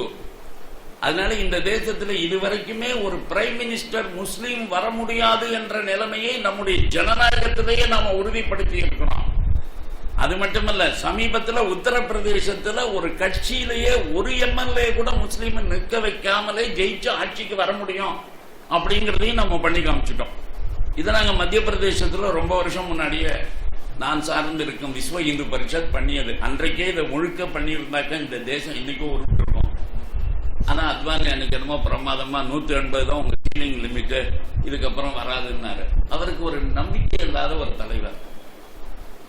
ஒரு நம்பிக்கையை, தன் கட்சி ஆட்சிக்கு வருங்கிற நம்பிக்கை இல்லாம கூட்டணி வைக்கிறவன் எப்படி தலைவனா இருக்க முடியும்? எவன்லாம் கூட்டணிக்கு ஆசைப்பட்டு தன்னுடைய கட்சியை வளர்க்க வேண்டாம் முடிவு பண்றானோ அவன் எவனுமே நல்ல தலைவனும் அல்ல. அவனால ஒரு கட்சியை உருப்படியா வளர்க்கவும் முடியாது. எவனால உருப்படியா வளர்க்க முடியும்? நானே வளர்வேன், என் கட்சி ஒவ்வொரு கிராமத்துக்கும் போகும், இந்த தேசம் முழுக்க எங்களுடைய கட்சியினுடைய ஆளுகையின் கீழ் இருக்கும், மற்றவர்கள் தயவு எங்களுக்கு தேவையில்லை. அதுவும் குறிப்பாக மாநிலம் வாதம் பேசக்கூடியவனுடைய தயவு எனக்கு தேவையே இல்லை. அப்படி இருக்கக்கூடிய ஒரு கட்சி மத்தியில பவர்ஃபுல்லா இருக்கணும். அது இருந்துச்சுன்னா வல்லபாய் பட்டேல் 70 வருஷம் நமக்கு காப்பாத்தி கொடுத்த இந்து ஆட்சியா இன்னொரு 70 வருஷத்துக்கு நம்ம காப்பாற்றலாம். அப்படி இல்லைன்னா போகிற போக்க பார்த்தால் இவர்கள் 2 பேருமே இப்ப காங்கிரஸ்காரங்களுக்கு, அதாவது என்ன, ஒரு எவனுக்குமே ஒரு பார்வை, திசை, விஷனே இல்லைங்கிறதுக்கு ஒரு உதாரணம். பிஜேபியினுடைய எந்த தலைவனும் மேடையில் பேசுகிற போது டிஎம்கே இல்லாத ஒரு நாட்டை உருவாக்குவோம்னு சொல்றதே கிடையாது. கூட்டணி டிஎம்கேயோட ஏடிஎம்கேயோடங்கிறதா இவனுடைய பிரச்சனையை தவிர எங்களுக்கு இது இல்லாத ஒரு நாடு வரணும் அப்படிங்கறது எவனுமே பேசுறது இல்லை. ஆனால் காங்கிரஸ் முக்த பாரத் வரணுங்கிறான், காங்கிரஸ் இல்லாத நாடு அமையணுங்கிறான். ஒரு தேசத்தை கட்டி காப்பாத்தி விடுதலை வாங்கி கொடுத்து 70 வருஷ காலம் இந்த நாட்டை இவ்வளவு பலமான நாடாக்கி உன் கையில கொடுத்து அந்த கட்சி இன்னைக்கு உனக்கு தேச விரோத கட்சியா போயிடுச்சு. ஆனா ஊரடிச்சு ஒலையில போடுற டிஎம்கே, ஊரடிச்சு ஒலையில போடுற மதிமுக, ஊரடிச்சு ஒலையில போடுற பாமக, இவெல்லாம் உனக்கு நண்பன் ஆயிட்டான். லல்லு பிரசாத் உனக்கு நண்பன், இவன் இன்னொருத்தான் நண்பன். ஆனா காங்கிரஸ் ஒண்ணு நினைவு வச்சுக்கணும், பிஜேபி காங்கிரஸை அழித்தாலும் சரி, காங்கிரஸ் பிஜேபி அழித்தாலும் சரி, அவர்கள் தேசத்தை அழித்துக் கொண்டிருக்கிறார்கள், தேசத்தை அழித்துக் கொண்டிருக்கிறார்கள். இந்த தேசத்துல 2 கட்சி தாண்டா இருக்கணும், மற்ற கட்சியெல்லாம் போயிடணும். அப்படி வேணா சொல்லு, எவன் அதுக்காக ஒர்க் பண்றானோ அவன் தான் இந்த தேசத்தை காப்பாற்றுவான். அது என்னது? அகில பாரத அளவில் இருக்கக்கூடிய கட்சி ஒண்ணு ஏற்கனவே இருக்கிறது காங்கிரஸ், இப்ப உருவாகி வந்திருக்கிறது பிஜேபி. இவன் தான் மாறி மாறி ஆளணும். பிஜேபி ஆளுங்கட்சியா இருந்தா இவன் எதிர்கட்சியில உட்காரணும், இவன் ஆளுங்கட்சியா இருந்தானா நீ எதிர்கட்சியில உட்காரணும். நீ எதிர்கட்சியா நின்று கத்துறதுக்கும் அது ஊர்ல இருக்கிற கண்டவனை வளர்த்து விடுறதுக்கும் எவ்வளவு பெரிய வித்தியாசம்.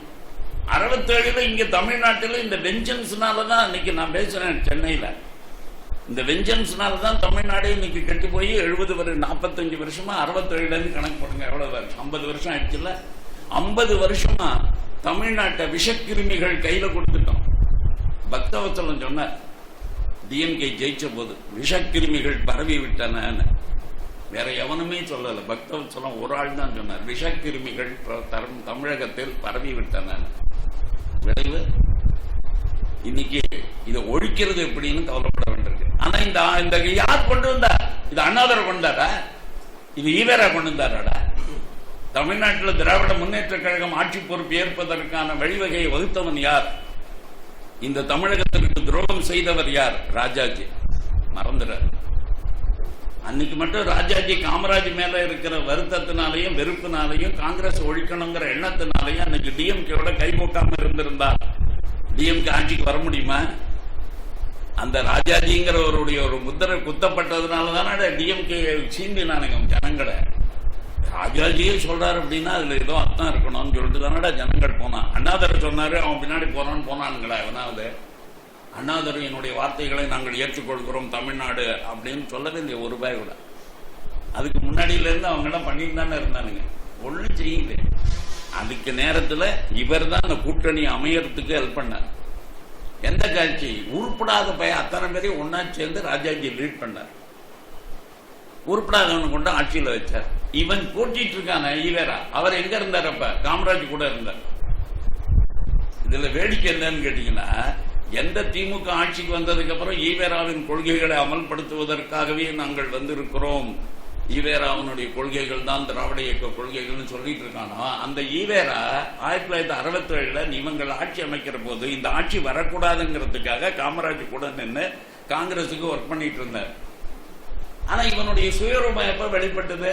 ஜெயிச்ச ஆட்சிக்கு வந்த உடனே காமராஜ் கூட இருக்கக்கூடிய அந்த ஈவேராவை தான் எங்கள் குரு அப்படின்னு போய் காலில் விழுந்து இந்த ஆட்சி உங்களுக்கு சமர்ப்பணம்னு சொன்னானுங்க தேச துரோகிகள். ஆனா எந்த ராஜாஜி இதுக்காக இவ்வளவு உழைச்சி பண்ணாரோ அந்த ராஜாஜி ஒரு சின்ன ரெக்வஸ்ட் வச்சாரு, தமிழ்நாட்டில் மதுவிலக்கு எப்படியாவது நீங்க எடுத்துறாதன்னு சொன்னார். தமிழ்நாட்டில் மதுவிலக்கை மட்டும் எடுத்துறாதீங்க, அது அப்படியே கண்டினியூ ஆகணும்னு. இதுக்கு மெனக்கட்டி இவர் போய் அவன் கோபாலபுரத்தில் அவன் காலில் விழுந்து கெஞ்சினார். அந்த பையன் மதிக்கல. ஆனா வேடிக்கை, அதே ஈவேரா இவங்களை காலால் எட்டி உதைச்ச ஆடு, இவங்களை ஒழிக்கணும்னு சொல்லிட்டே காமராஜ் கூட சேர்ந்த ஒரு ஆடு, அவர் வீட்டுல போய் எங்க ஆட்சியை உங்கள் காலடிகளில் நாங்கள் சமர்ப்பிக்கிறோம் சொன்னாங்க. அன்னைக்கு பிடிச்ச தலைவேதனை தமிழ்நாட்டுக்கு இன்னி வரைக்கும் ஓயல. இது ஒரு தமிழ்நாட்டுக்காக நான் சொல்லல, பாரத நாடு முழுக்க இப்ப எல்லா மாநிலங்களிலும் காங்கிரஸ் இல்லை என்றால் மாநில கட்சிகளை தவிர வேறு எதுவுமே இல்லை. அப்ப எல்லா ஊர்லயும் காங்கிரஸ் ஒழிச்சியா யார் வருவா? நீ வருவியா? ஒரு கட்சி ஆள முடியுமா? 2 கட்சி வேணுமல்ல நாட்டை ஆடுறதுக்கு. 2 கட்சி தானே இருக்க முடியும் குறைஞ்சபட்சம். ஒன்னு எதிர்கட்சி, ஒன்னு ஆளுங்கட்சி. அப்படி எதிர்கட்சியில உட்கார்றவன் காங்கிரஸ்காரன் இல்லைன்னா யாரா உட்காருவா? திமுக உட்காருமா? அதிமுக உட்காருமா? இவெல்லாம் யாரா? மாநிலங்கள் பேசுறவன். இவனுக்கு எவனுக்காவது தேசத்தை பற்றிய கற்பனை உண்டா? தேசம்னா பாரத நாடு இந்து ராஷ்டிரம்ங்கிற கற்பனை எல்லாம் உண்டா? இந்த நாடு கன்னியாகுமரியில இருந்து நான் சொல்லிட்டு இருக்கேன் ரொம்ப நாளா, இந்த நாட்டில் எம்எல்ஏயாவோ எம்பியாவோ இருக்கணும்னா முதல்ல பாரத நாடு முழுக்க அவன் போய் படிக்கணும், எல்லா மாநிலங்களுக்கும் போயிட்டு வரணும். எவன் போயிட்டு வந்திருக்கான்? இந்த மாநில கட்சிகளில் இருக்கிறவன் எவனுக்கு ஹரித்வார் தெரியும், எவனுக்கு காசி தெரியும், எவனுக்கு பிரயாக் தெரியும், எவனுக்கு கைலாயம் தெரியும்? அதெல்லாம் தெரிஞ்சுக்கிட்ட அப்புறம் நமக்குள்ள எவ்வளவு பெரிய ஒத்துமை இருக்கு. நம்ம என்ன சாதாரணமா ஏதோ கிணத்து தவிர இங்க உட்காந்துக்கிட்டு எல்லாத்தையும் பேசிட்டு இருக்கோம். நம்ம எவ்வளவு பறந்துபட்ட ஒரு ராஜ்யத்துக்கு சொந்தக்காரங்க. இது அத்தனையும் நம்ம பண்ணணும். அதனால அப்படி பண்ணுகிற பொழுது இந்த தேசமானது ஒரு சிங்கிள் ஸ்டேட் நேஷனாகத்தான் இருக்கணும். வலிமை பொருந்திய தில்லி ஆட்சி அது யார் கையில் இருந்தாலும் சரி, 2 பேர் தான் அதுக்கு தகுதி. ஒன்று காங்கிரஸ், இல்லை என்றால் பல பேர் என்ன நினைச்சிட்டு இருக்காங்க, இப்ப காங்கிரஸே ஒரு சோனியா கையில போயிடுச்சு, அதனால அது எப்படி இந்துக்களுக்கு நல்லது பண்ண முடியும். சோனியா இல்ல, 1000 சோனியா வந்தாலும் பாரத நாட்டினுடைய ஸ்ட்ரக்சரை மாற்ற முடியாது. சோனியாவுடைய வரலாற்றை வேணா எழுதினான்னா அவ அட்டன் பண்ணின ஒண்ணு கூட சக்சீட் ஆகல. ஏன்? அவ வந்தது இந்த தேசத்தை உடைக்க, இந்த தேசத்தை அடிமைப்படுத்த, இந்த தேசத்தை கிறிஸ்தவமயமாக்க. இதுல ஏதாவது ஒண்ணுல ஜெயிச்சாலாவ, ஏதாவது ஒண்ணுல ஜெயிக்க முடிஞ்சதா? கடைசியில் இப்ப உடம்பே ஓஞ்சி போய் கடைசியில் ஆஞ்சு போய் இனிமே எந்த ஆஸ்பத்திரியில எத்தனை நாள் இருக்கலாங்கிற நிலைமைக்கு வந்தாச்சு. அதனால இப்ப அந்த ஒரு தனி நபரை வச்சுக்கிட்டெல்லாம் நம்ம காங்கிரஸ் இடம் போடக்கூடாது. இன்றைக்கும் கூட இந்த 2 விஷயங்க, ஒவ்வொரு ஹிந்துவுமே ஒண்ணு ரிலிஜியஸ் ஹிந்துவா இருக்கணும், இன்னொன்னு பொலிட்டிக்கல் ஹிந்துவா இருக்கணும். நீ ரிலிஜியஸ் ஹிந்துவா மட்டும் இருந்து பொலிட்டிக்கல் ஹிந்துவா இல்லைனாலும் தேசத்தை காப்பாற்ற முடியாது, இந்துத்துவத்தை காப்பாற்ற முடியாது. நீ வெறும் பொலிட்டிக்கல் ஹிந்துவா இருந்து ரிலிஜியஸ் ஹிந்துவா இல்லைன்னா நீ தேசத்தை காப்பாற்ற முடியாது. இப்ப பிரச்சனை நம்ம தேசத்துல காங்கிரஸ்ல நிறைய ரிலிஜியஸ் ஹிந்துஸ் இருக்கான், ஆனா பொலிட்டிக்கல் ஹிந்துஸ் கிடையாது. பிஜேபியில பொலிட்டிக்கல் ஹிந்துஸ் இருக்கானுங்க, ரிலிஜியஸ் ஹிந்துஸ் கிடையாது. கோவிலுக்கே போகாத பாவீங்க தான் இவங்கெல்லாம். அந்த புஸ்தகத்தையே ஒரு நாள் கூட ஒரு ஸ்லோக புஸ்தகத்தை எடுத்து படிக்காதவன் தான் இந்த பாவீங்கெல்லாம். ஏன்னா இவனுக்கெல்லாம் சொல்லிக் கொடுத்தது தேசம் தேசம் சொல்லி ஒரு அப்டிராக்டா எல்லாம் பாரத மாதா தான், எல்லாமே பாரதம் தான், அதனால கோவிலாவது குட்டையாவது அப்படின்னு சொல்லி சொல்லி சொல்லி இவன் என்ன பண்ணிட்டான்னா இதெல்லாம் ஒண்ணு, இதுதான்டா உனக்கு மூலமே. இது இல்லைன்னா அப்புறம் என்ன இருக்க? இந்த ஆன்மீகம் தானே உனக்கு வாழ்க்கையே. அதனால you should be personally religious Hindu. அப்பதான் கோவிலை காப்பாத்தணுங்கிற உணர்வு எனக்கு வரும். இந்த கோவிலுக்கு எனக்குமே சம்மந்தம் இல்லைன்னு வச்சுங்க. உங்களுக்கு எல்லாம் தெரியுமா தெரியாதா, பிஜேபியினுடைய தலைவர்கள் யாருமே எந்த ரிலிஜியஸ் லீடர்ஸையும் போய் பார்த்ததே இல்லை. 1990 92 எனக்கு ஞாபகம் இல்லை, 89 எனக்கு கரெக்டா இல்லை. ஒரு பெரிய நேஷனல் எக்ஸிக்யூட்டிவ் மெட்ராஸ்ல நடந்தது, பிஜேபியினுடைய நேஷனல் எக்ஸிக்யூட்டிவ். அதுக்கு வாஜ்பாயும் அத்வானியும் வந்திருந்தார். அது வரைக்கும் அவங்க சங்கராச்சாரியரை போய் தரிசனம் பண்ணது கிடையாது. எந்த ஒரு ஊருக்கு போனாலும் ஒரு மடத்துக்கோ ஒரு கோவிலுக்கோ போனதாக வரலாறே கிடையாது. ஏன்னா கோவில்கள் நம்பிக்கை இல்லாத ஒரு மனுஷன் வாஜ்பாய், கோவில்களுக்கு போகிற பழக்கமே இல்லாதவர் அத்வானி. இவங்க எல்லாரும் சேர்ந்துக்கிட்டு இந்துன்னு ஒரு பெரிய கட்சி வச்சுக்கிட்டு இந்துத்துவத்தினுடைய அடையாளம் அப்படின்னு சொல்லிட்டு வந்த உடனே என்ன பிரச்சனை ஆச்சுன்னா, இங்க இந்த தரம் வந்திருக்கிற போது சென்னையில காஞ்சி சங்கராச்சாரியாரை சந்திக்கணும்னு சொன்னோம். நல்லா கவனிச்சிங்க, இதுல என்ன பாலிடிக்ஸ் இருக்கு, என்ன ரிலிஜியன் இருக்கு அப்படின்னா, மக்களை பொறுத்த வரைக்கும் நீ ஒரு பெரிய ஆச்சாரியனை போய் பார்க்கிற போதுதான் உன்னை ரிலிஜியன்னா பார்ப்பான். இப்ப ஒண்ணுமே இல்லை, முந்தானத்துக்கு பிரணாப் முகர்ஜி 5 நிமிஷம் வந்துட்டு போயிருப்பாரா, 2 நிமிஷம் வந்துட்டு போயிருப்பாரா, அது என்னெல்லாம் சொல்றானுங்க. அப்படியே எல்லா சட்டையில எப்பேற்பட்ட ஆடு, எவனுக்கு புல்லட் ப்ரூஃப் ஜாக்கெட் போடாம எங்கேயுமே இருக்க முடியாதோ அந்த ஆடு மேல் சட்டை இல்லாம கீழே பேண்ட் போடாம வெறும் ட்ரெஸ் பண்ணிக்கிட்டு பஞ்சகச்சம் கட்டிக்கிட்டு மேல ஒரு துண்டை போத்திக்கிட்டு காமாட்சி அம்மன் கோயில்ல போய் சாமி கும்பிட்டுட்டு கண்ணுக்கு காஞ்சி சங்கராச்சாரியார் காலில் விழுந்து பாத பூஜை பண்ணிட்டு அதுக்கப்புறம் போனது இஸ் நாட் ஜஸ்ட் மெசேஜ் மட்டும் இல்ல, அதுதான் இந்துத்துவம், அதுதான் பாரத தேசத்தினுடைய ஆட்சியினுடைய அடையாளம். The topmost man in this government is ராஷ்டிரபதி. அவங்க நரசிம்மராவ் இருந்த டெல்லியில அவருக்கு அப்ப ரொம்ப பாதுகாப்பு, இந்த சட்டையெல்லாம் போடாம எங்கேயும் வெளியிலேயே போக முடியாது. அவர் புல்லட் ப்ரூஃப் போட்டு தான் போடணும், கூட எல்லா செக்யூரிட்டி கார்டு அத்தனை பேர் வருவானுங்க. அப்படி என்எஸ்டி குரூப் எல்லாம் இருந்தது. அப்ப சிருங்கேரி சங்கராச்சாரியார் அங்க வந்து சாதுர்மாசியை விரதம் பண்ணிட்டு இருந்தார் டெல்லியில. இவர் ஒரு நாளாவது அவரை போய் தரிசனம் பண்ணிட்டு வரணும்னு நினைச்சாரு. அதனால என்ன பண்ணார், வீட்டை விட்டு கிளம்பும் போதே பஞ்சகச்சம் கட்டிக்கிட்டு மேல இதே மாதிரி இந்த முந்தானத்துக்கு பிரணவ் முகர்ஜி போட்ட மாதிரி அவர் போடணும் வெளியில கிளம்பிட்டார். உடனே அவன் சொன்னான், ஐயோ இதெல்லாம் போக முடியாது, நீங்க வந்து புல்லட் ப்ரூஃப் போடணும், சட்டம் போடணும்னா. ஐயோ நான் பார்க்க போறது என்னுடைய ஆச்சாரியனையா, என்னுடைய ஆச்சாரியனை நான் பார்த்து அவர் காலில் விழுந்து நமஸ்காரம் பண்றதுக்காக போறேன்னா நான் பிரைம் மினிஸ்டரா போயிட்டு இருக்கேன்னு நினைச்சியா? நான் நரசிம்மராவுங்கிற ஒரு ஹிந்து இப்போ போயிட்டு இருக்கேன், அவ்வளவுதான், முடிஞ்சு போயிடுச்சு. எனக்கு அப்படி உயிர் போறதுன்னா போட்டேன்ட்டார். அப்படி உண்மையிலேயே இந்த நேரத்தில் என்ன வேணா சொல்றதுன்னு முடிவு பண்ணிட்டான், சுட்டுவிட்டான்னு வச்சுங்க, நல்லது, நிம்மதி, கவலையப்படாதுங்க. அதுக்காக நான் வருத்தப்படவே மாட்டேன். ஆனா யாருமே நீங்க வந்து என் கூட வரக்கூடிய வெஹிக்கிள் எதுவுமே அந்த எந்த இடத்துல அவர் தங்கி இருக்காரோ அதுக்கு 10 அடி முன்னாடியே நான் இறங்கி நடந்து உள்ள போவேன். நீங்க யாரும் கூட வரக்கூடாது. நான் மட்டும்தான் அவரை போய் சந்திப்பேன், நான் மட்டும் வெளியில வருவேன். வெளியில வந்தப்புறம் நீங்க பாதுகாப்பு கொடுங்க. ட்ரெஸ்ல இதை விட வேற சேஞ்ச் ஒன்றும் கிடையாதுன்னு. டாக்கேஸ்வரி அம்மன் கோவில், வாஜ்பாய் அந்த கோவிலுக்கே வர முடியாதுன்ட்டாரு எக்ஸ்டர்னல் அஃபேர்ஸ் மினிஸ்டரா இருக்கிற போது. டாக்காவில் இருக்கிற அத்தனை பேருக்கும் பங்களாதேஷ் இந்துக்களுக்கும் ஒரே ஒரு எண்ணம், எப்படியாவது பரதநாட்டியனுடைய எக்ஸ்டர்னல் அஃபேர்ஸ் மினிஸ்டர் வந்தாருன்னா டாக்கா கோவிலுக்கு போவார். டாக்கா கோவிலுக்கு போனா அவர்கிட்ட இந்துக்களுடைய குறைகளை சொல்லி ஒரு பெட்டிஷன் கொடுக்கலான்னு நினைச்சிட்டு இருந்தாங்க. வாஜ்பாய் வர முடியாதுன்ட்டார். ஆனா டாக்கா கவர்மெண்ட் என்ன நினைச்சான், இவர் பிஜேபி, அப்ப ஜனதா கவர்மெண்ட், அதுவும் RSS காரரு, இவர் கோவிலுக்கு கட்டாயம் வருவார்னு சொல்லிவிட்டு அவன் கோவிலையே ரெனோவேட் பண்ணி வச்சிருந்தான் பங்களாதேஷ் கவர்மெண்ட். அந்த கோவில் வந்து பல நாட்களா இந்த சுவர் சரியில்லை, இங்க பெயிண்டிங்கே இல்லைன்னு இருந்தது. அதெல்லாம் சரி பண்ணிட்டான், எல்லாம் படன்னு பண்ணிட்டான். எதனாலன்னா இவர் வரும்போது கோவில எப்படி வச்சிருக்காங்க பாருங்க பங்களாதேஷ் முஸ்லிம்ஸ் அப்படின்னு சொல்லிட்டு போனோங்கிறதுக்காகவே பண்ணிட்டான். ஆனா இவர் என்ன பண்றாரு, நான் வந்திருக்கிறது கவர்மெண்ட் வேலைக்கு, why should I visit a temple? No, it is not in my program எழுதிட்டார். போவே இல்லை. இதுங்க உங்களை இந்துக்கள்லாம் சந்திக்கணுங்கிறாங்க, அவங்கெல்லாம் வந்து இந்தியன் எம்பசியில சந்திக்க சொல்லுங்க. இந்தியன் எம்பசியில போய் பெட்டிஷன் கொடுத்தான். என்ன பெட்டிஷன் தெரியுமா உங்களுக்கு? இங்க அந்த ஊர்ல இப்ப ராமகிருஷ்ண விஜயம் மாதிரி அப்ப பிரபுத்த பாரதன்னு ஒரு பத்திரிகை இருக்கு ராமகிருஷ்ணா மட்டுக்கு. அந்த பத்திரிகையை தடை பண்ணி வச்சிருந்தான். அந்த மாதிரி ஒரு பத்திரிகை இல்ல, 50 பத்திரிகைகள். ஆன்மீக ரீதியாக சின்மயா மிஷனுக்குன்னு ஒரு தபோவன் பிரசாத்னு ஒரு பத்திரிகை இருக்கு. இப்படி எல்லா பத்திரிகைகளும் முன்னாடி டாக்காவுக்கு போயிட்டு இருந்தது. ஆனா இது அத்தனை பத்திரிகைகளும் அங்க இருக்கிற இந்துக்கள் வாங்குற கடைகளுக்காக. ஆனா யாருக்குமே அந்த இந்து பத்திரிகைகளும் வரக்கூடாதுன்னு அந்த கவர்மெண்ட் தடை போட்டாங்க.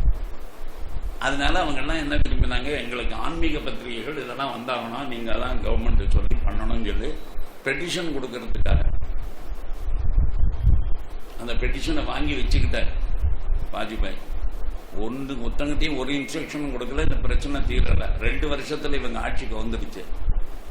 அதுக்கப்புறம் மறுபடியும் காங்கிரஸ் கவர்மெண்ட்ல எக்ஸ்டர்னல் அஃபேர்ஸ் மினிஸ்டர் நரசிம்மராவ், அவர் டாக்காவுக்கு போறார். டாக்காவுக்கு போறதுங்கிற விசிட் முடிவான உடனேயே முதல் லெட்டர்ல என்ன எழுதுறாரு, there should be some time for me to visit Dhakeshwari temple அப்படின்னு எழுதுறாரு. டாக்கேஸ்வரி அம்மன் கோவில தரிசனம் பண்றதுக்கு எனக்கு நேரம் அலாட் பண்ணிட்டு அதுக்கப்புறம் ப்ரோக்ராம் போடுங்க அப்படின்னு. உடனே கவர்மெண்ட் அலர்ட் ஆகிட்டான். உடனே எல்லாம் ஏற்பாடெல்லாம் பண்ணி இந்துக்கள்லாம் அங்க வந்து அப்படியே திரான் பண்ணியிருக்காங்க. முதல்ல அனுபவம் என்ன, வாஜ்பாய் கிட்ட அந்த ஆள் கோவிலுக்கே வர முடியாதுன்னு போயினார். இப்போ ஒரு காங்கிரஸ்காரன் அவன் வந்து நேர கோவிலுக்கு போறது ப்ரோக்ராமா போடுங்கிறான். கோவிலுக்கு கிளம்புற அந்த டாக்கேஸ்வரி, டாக்கா முஸ்லீம் கண்ட்ரி, இந்துக்களுக்கு பாதுகாப்பே இல்லாத ஒரு இடம். அந்த ஊர்ல சட்டையெல்லாம் கட்டி விட்டு பஞ்சகச்சம் கட்டிக்கிட்டு நேர கொஞ்சம் சூட அந்த இத அவர் வந்து அங்க போய் துண்டை போட்டுக்கிட்டு போயிட்டார். இதுல என்ன வேடிக்கைன்னா, கோவில்ல நரசிம்மராவ் கோயிலுக்கு வர போறார் அப்படிங்கிற தகவல் தெரிஞ்சு அங்க இருக்கிற டாக்கா இந்துஸ் எல்லாரும் நீங்க கோவில் ஃபுல் கூட்டம். இவர் விஐபி போய் முன்னாடி சாமி தரிசனம் பண்ணிட்டு வெளியில வரும்போது இந்த பெட்டிஷனையும் கொடுக்கறாங்க, எங்களுக்கு அட்ரஸ் பண்ணணுங்கிறாங்க, எங்க எல்லாரையும் பார்த்து பேசணும். என்னத்தினாலன்னா அவனுக்கு எல்லாம் என்ன மெய் மறந்து போயிட்டான். அந்த மாதிரி ஒரு தலைவரை அன்னி வரைக்கும் அவன் பார்க்கவே இல்லை.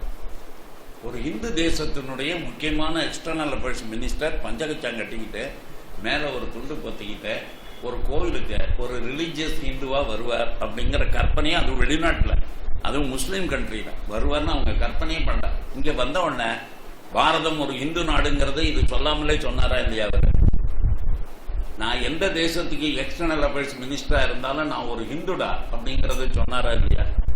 இப்ப அவர் பேசுங்கிறாங்க. அவர் என்ன பேசினார் தெரியுமா? அப்படியே சுவாமி அம்பாளை எல்லாரும் ஒரு நிமிஷம் கண்ணு மூடிட்டு வேண்டிங்கோங்க இங்க இருக்கிறவங்களெல்லாம். இது உங்களிடத்துல நான் என் உள்ளத்துல இருக்கிற கருத்துக்களை சொல்றதுக்கும் உங்க மனசுல என்ன இருக்குங்கிறத நீங்க வாய்விட்டு சொல்றதுக்கும் உகந்த நேரம் இல்லை. ஆனா நம்ம 2 பேர் மனசுலயும் ஒரே விதமான எண்ணங்கள் தான் இருக்குங்கிறது எனக்கும் தெரியும், உங்களுக்கும் தெரியும். அதனால நம்ம மனசுல என்னெல்லாம் குறை இருக்கோ அந்த குறைகள் எல்லாம் விரைவிலேயே நீங்கி நாம நினைக்கிறது போல ஒரு நல்ல காலம் வரணும் அப்படிங்கறது மட்டும் நாம எல்லாரும் சேர்ந்து அந்த அம்பாள்கிட்ட பிரார்த்தனை பண்ணிக்கோண்டு வேற ஒன்றும் சொல்ல. அழுதுட்டான் சார். இதை ஒருத்தர் எங்க மீட்டிங்ல ஒரு பெங்காலி சொல்லிட்டு கண்ணை விட்டு கதறினான். அன்னைக்கு என்ன டாபிக்ல அவர் சொல்றன்னா பிஜேபிக்கு ஓட் போடணுமா வேண்டாமாங்கிறத பத்திய டிஸ்கஷன். அவன் சொல்றாரு, நாங்க வாஜ்பாயும் பார்த்திருக்கோம், இவரையும் பார்த்திருக்கோம், இப்பேற்பட்ட இவர் இருக்கிற காங்கிரஸுக்கு ஓட்டு போடுவோமா இல்லைன்னா வாஜ்பாய் இருக்கிற பிஜேபிக்கு ஓட்டு போடுவோமா அப்படின்னு எங்கள்கிட்ட அவர் கேட்கிறார்.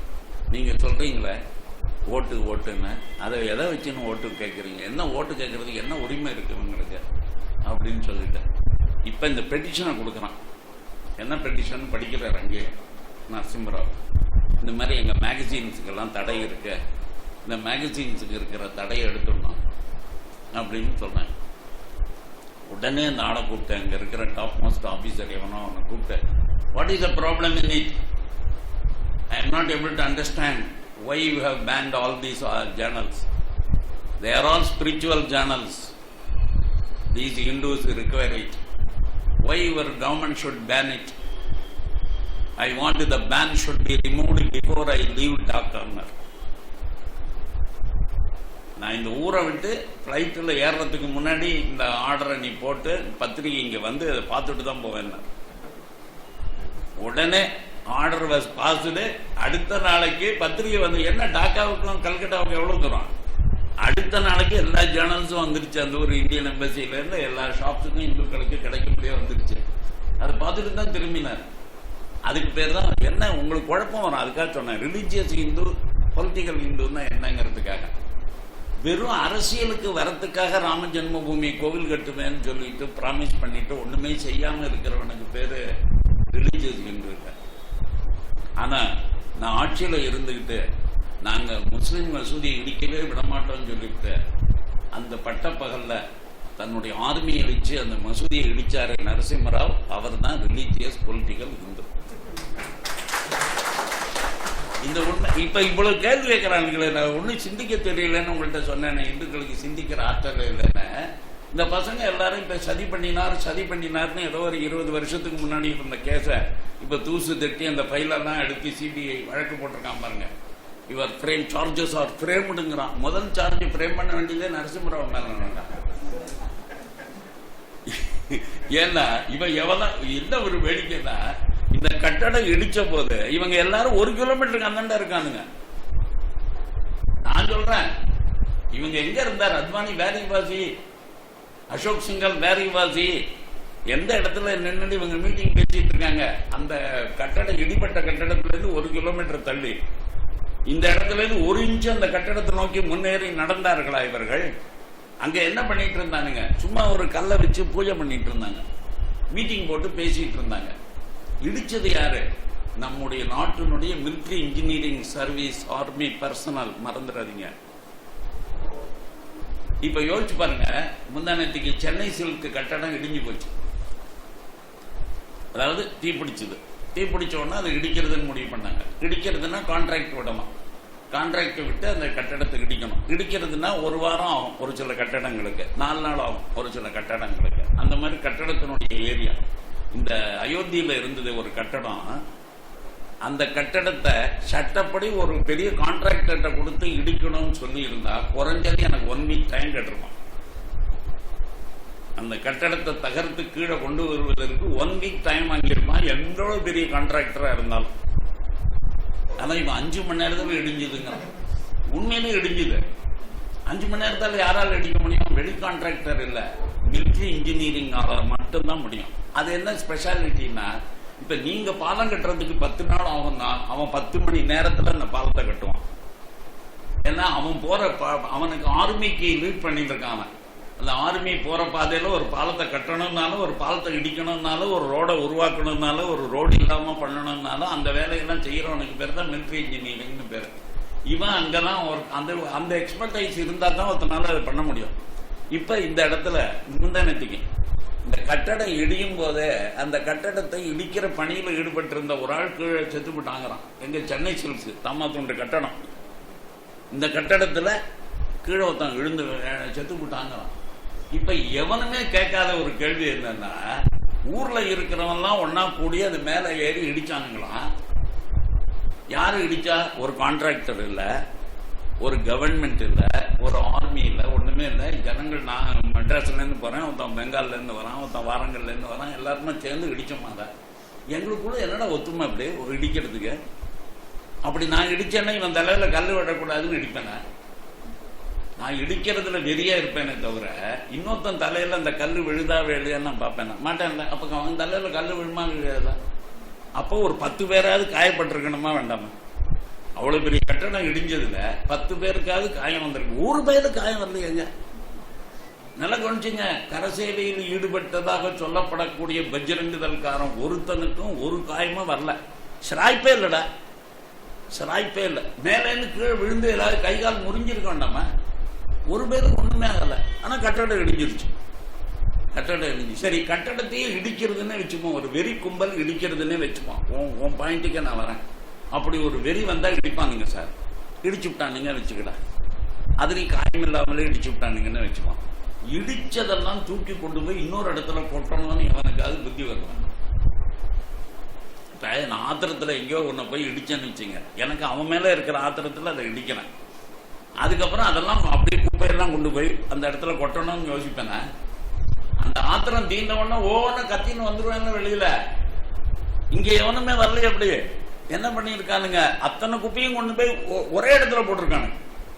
இப்ப கண்ட இடத்துல குப்பையை போடுறவனா இருந்தாலும் கூட நீ வந்தவன் ஆளுக்கு தோணித்து குப்பையை போட்டான் இல்ல, அத்தனையும் எடுத்து கொண்டு போய் டெப்ரிஸ், அந்த டெப்ரிஸ் எல்லாம் கலெக்ட் பண்ணி ஒரு இடத்துல கொண்டு போய் கொட்டி இருக்கானுங்க. அதை விட வேடிக்கை, திரும்ப இந்த இடத்துல டென்ட் போட்டிருக்கானுங்க. கீழே அந்த இடிச்ச இடத்தை சரி பண்ணியிருக்கானுங்க. அங்க ராமருடைய விக்கிரகத்தை, அதுக்கு முன்னாடி எந்த விக்கிரகம் அங்க அது வரைக்கும் இருந்துச்சோ அந்த விக்கிரகத்தை பத்திரமா அதுலயே வச்சிருக்கானுங்க. இப்ப நல்லா கவனிச்சிங்க. இந்த மேல இவங்க இடிக்கிற போது அந்த ராமர் விக்கிரகத்தை எடுத்து பாதுகாப்பா வைக்காம அது பண்ண முடியாது இல்ல.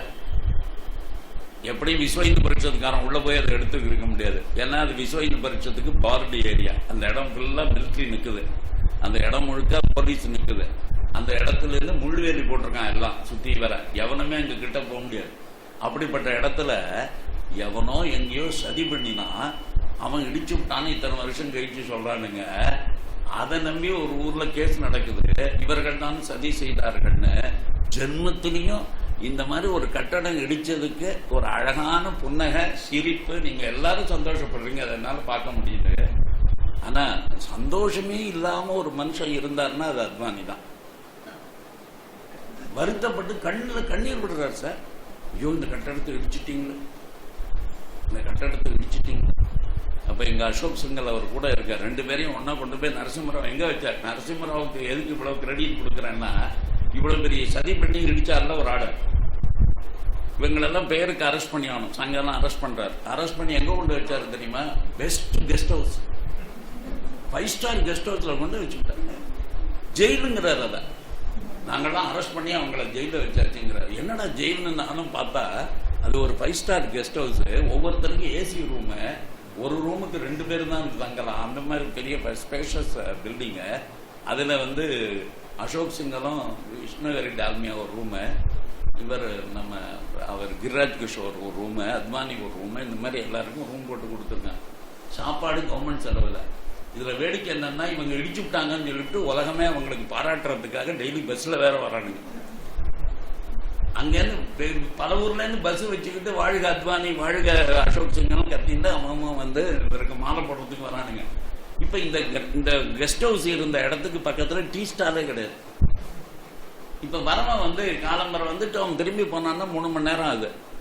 இப்போ அத்தனை பேருக்கு ஒன்று டீ கொடுக்கணும், இல்லை சாப்பாடு போடணும்.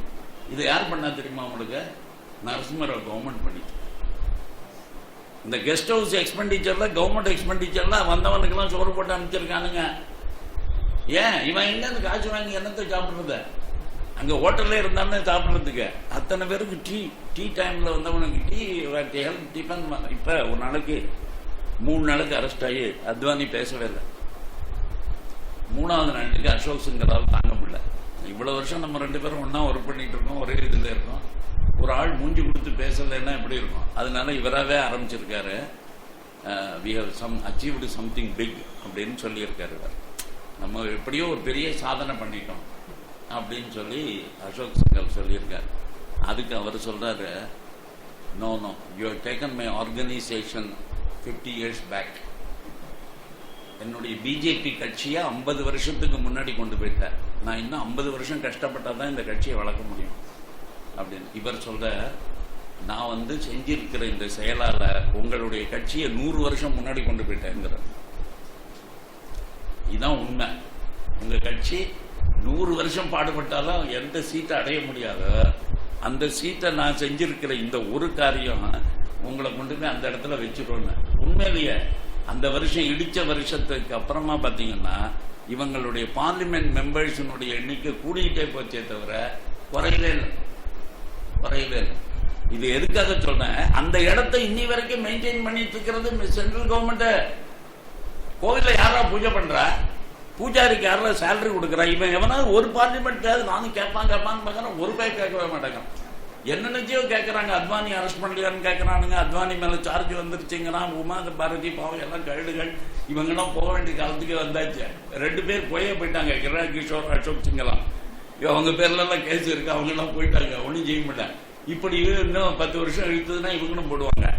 அப்படி இருக்கிற போது எது கேட்க வேண்டிய கேள்வி?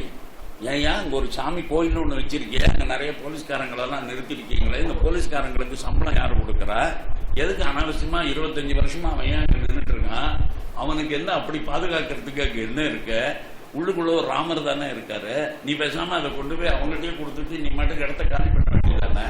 நீ எதுக்கு அங்க உட்காந்து காப்பாற்றணும் தானே கேட்கணும் கம்யூனிஸ்ட்காரன். இந்த கேள்வியை தானே கேட்கணும் எதிர்கட்சிக்காரன். எவனுமே கேட்கல. நல்லா கவனிச்சீங்க. Today the temple is maintained by the central government with the paramilitary forces. அவ்வளவு பேர் வீடியோ செட்டப் பண்ணியிருக்கான். நீங்க நகர்ந்தீங்கன்னா வீடியோ, நீங்க என்ன அங்க ஒரு மூமெண்ட் இருந்தாலும் அங்க போற கியூல போயிட்டு நீங்க வெளியில வர வரைக்கும் உங்களை வீடியோ காட்சி படம் எடுக்குது. அங்க இருக்கிற போலீஸ்காரன் உங்களை கவனிச்சுக்கிட்டே இருக்கான். உங்க எல்லாருடைய செல்போனையும் பர்ஸையும் வாங்கி வச்சுக்கிறான், திரும்ப கொடுக்குறான் உங்கள்கிட்ட.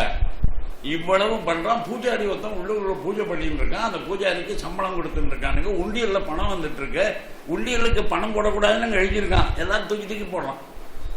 அந்த வந்தவன் தான் கோயிலுக்கு வந்து சாமிக்கு போடாம போவேன், அதனால அந்த படத்தெல்லாம் அவங்க கணக்கு படிச்சுட்டு இருக்கான். இவ்வளவு பண்றானுங்கள. இது இந்து நாடு இல்லாம வேற என்ன? இது இந்து ஆட்சி நடக்கிற நாடு. கட்சிகள் எதுவாக இருந்தாலும் இங்கு நடப்பது இந்து ஆட்சி. தமிழ்நாட்டில் இந்த கருணாநிதி எத்தனை வருஷம் தமிழ்நாட்டில் சீஃப் மினிஸ்டரா இருந்திருக்கார். கல்லணையில தண்ணி திறந்து விடுற அன்னைக்கு என்னைக்காவது ஒரு நாளைக்கு பூஜை இல்லாம கல்லணையில தண்ணி திறந்து விட்டான்னு சொல்ல என்கிட்ட. வேற ஒண்ணும் வேணும். நாங்க ஒன்னும் பூஜையே பண்ணலைங்க இந்த வருஷம். சும்மா தண்ணி தானா திறந்து விடுற விஷயம், இதுக்கு போய் பூஜை பண்ணுவாங்க இல்ல. அங்க ஒரு சிலை இருக்கு, கருப்ப வீரனா என்னமோ ஒரு சிலை, அது கிராம தேவதை ஒண்ணு. அந்த சிலை அணை முன்னாடியே இருக்கு. அதுக்கு பலி கொடுத்தா தான் அந்த தண்ணி திறக்கணும்னு ரூல். ஆடு வெட்டுறானுங்க. கவர்மெண்ட் எக்ஸ்பென்ஸ்ல ஆடு வாங்கி வெட்டுறாங்க. பிடபிள்யூடி டிபார்ட்மெண்ட்ல ஆடு வாங்கி வெட்டுறானுங்க. வெட்டிவிட்டு அந்த பூவெல்லாம் எடுத்துன்னு வந்து அந்த தண்ணியில விட்டு, மாதா காவேரி மாதா எங்களுக்கு வாழ்வு கொடுமா அப்படின்னு சொல்லி வேண்டிட்டு போறாங்க. காவேரி தாயேன்னு பூஜை பண்ணிட்டு போறான். ஸோ உள்ளூர்ல இருக்கிற அந்த கல்லணையில இருக்கிற கிராம தேவதைக்கு பூஜை, தண்ணிக்கு பூஜை. இதுக்கு பேர் தான் ரிலிஜியஸ் ஹிந்து. ரிலிஜியஸ் ஹிந்துன்னா என்னங்கிறதுக்காக உங்களுக்கு சொல்றேன். இதெல்லாம் எவன் செய்யறானோ அவன் ரிலிஜியஸ் ஹிந்து.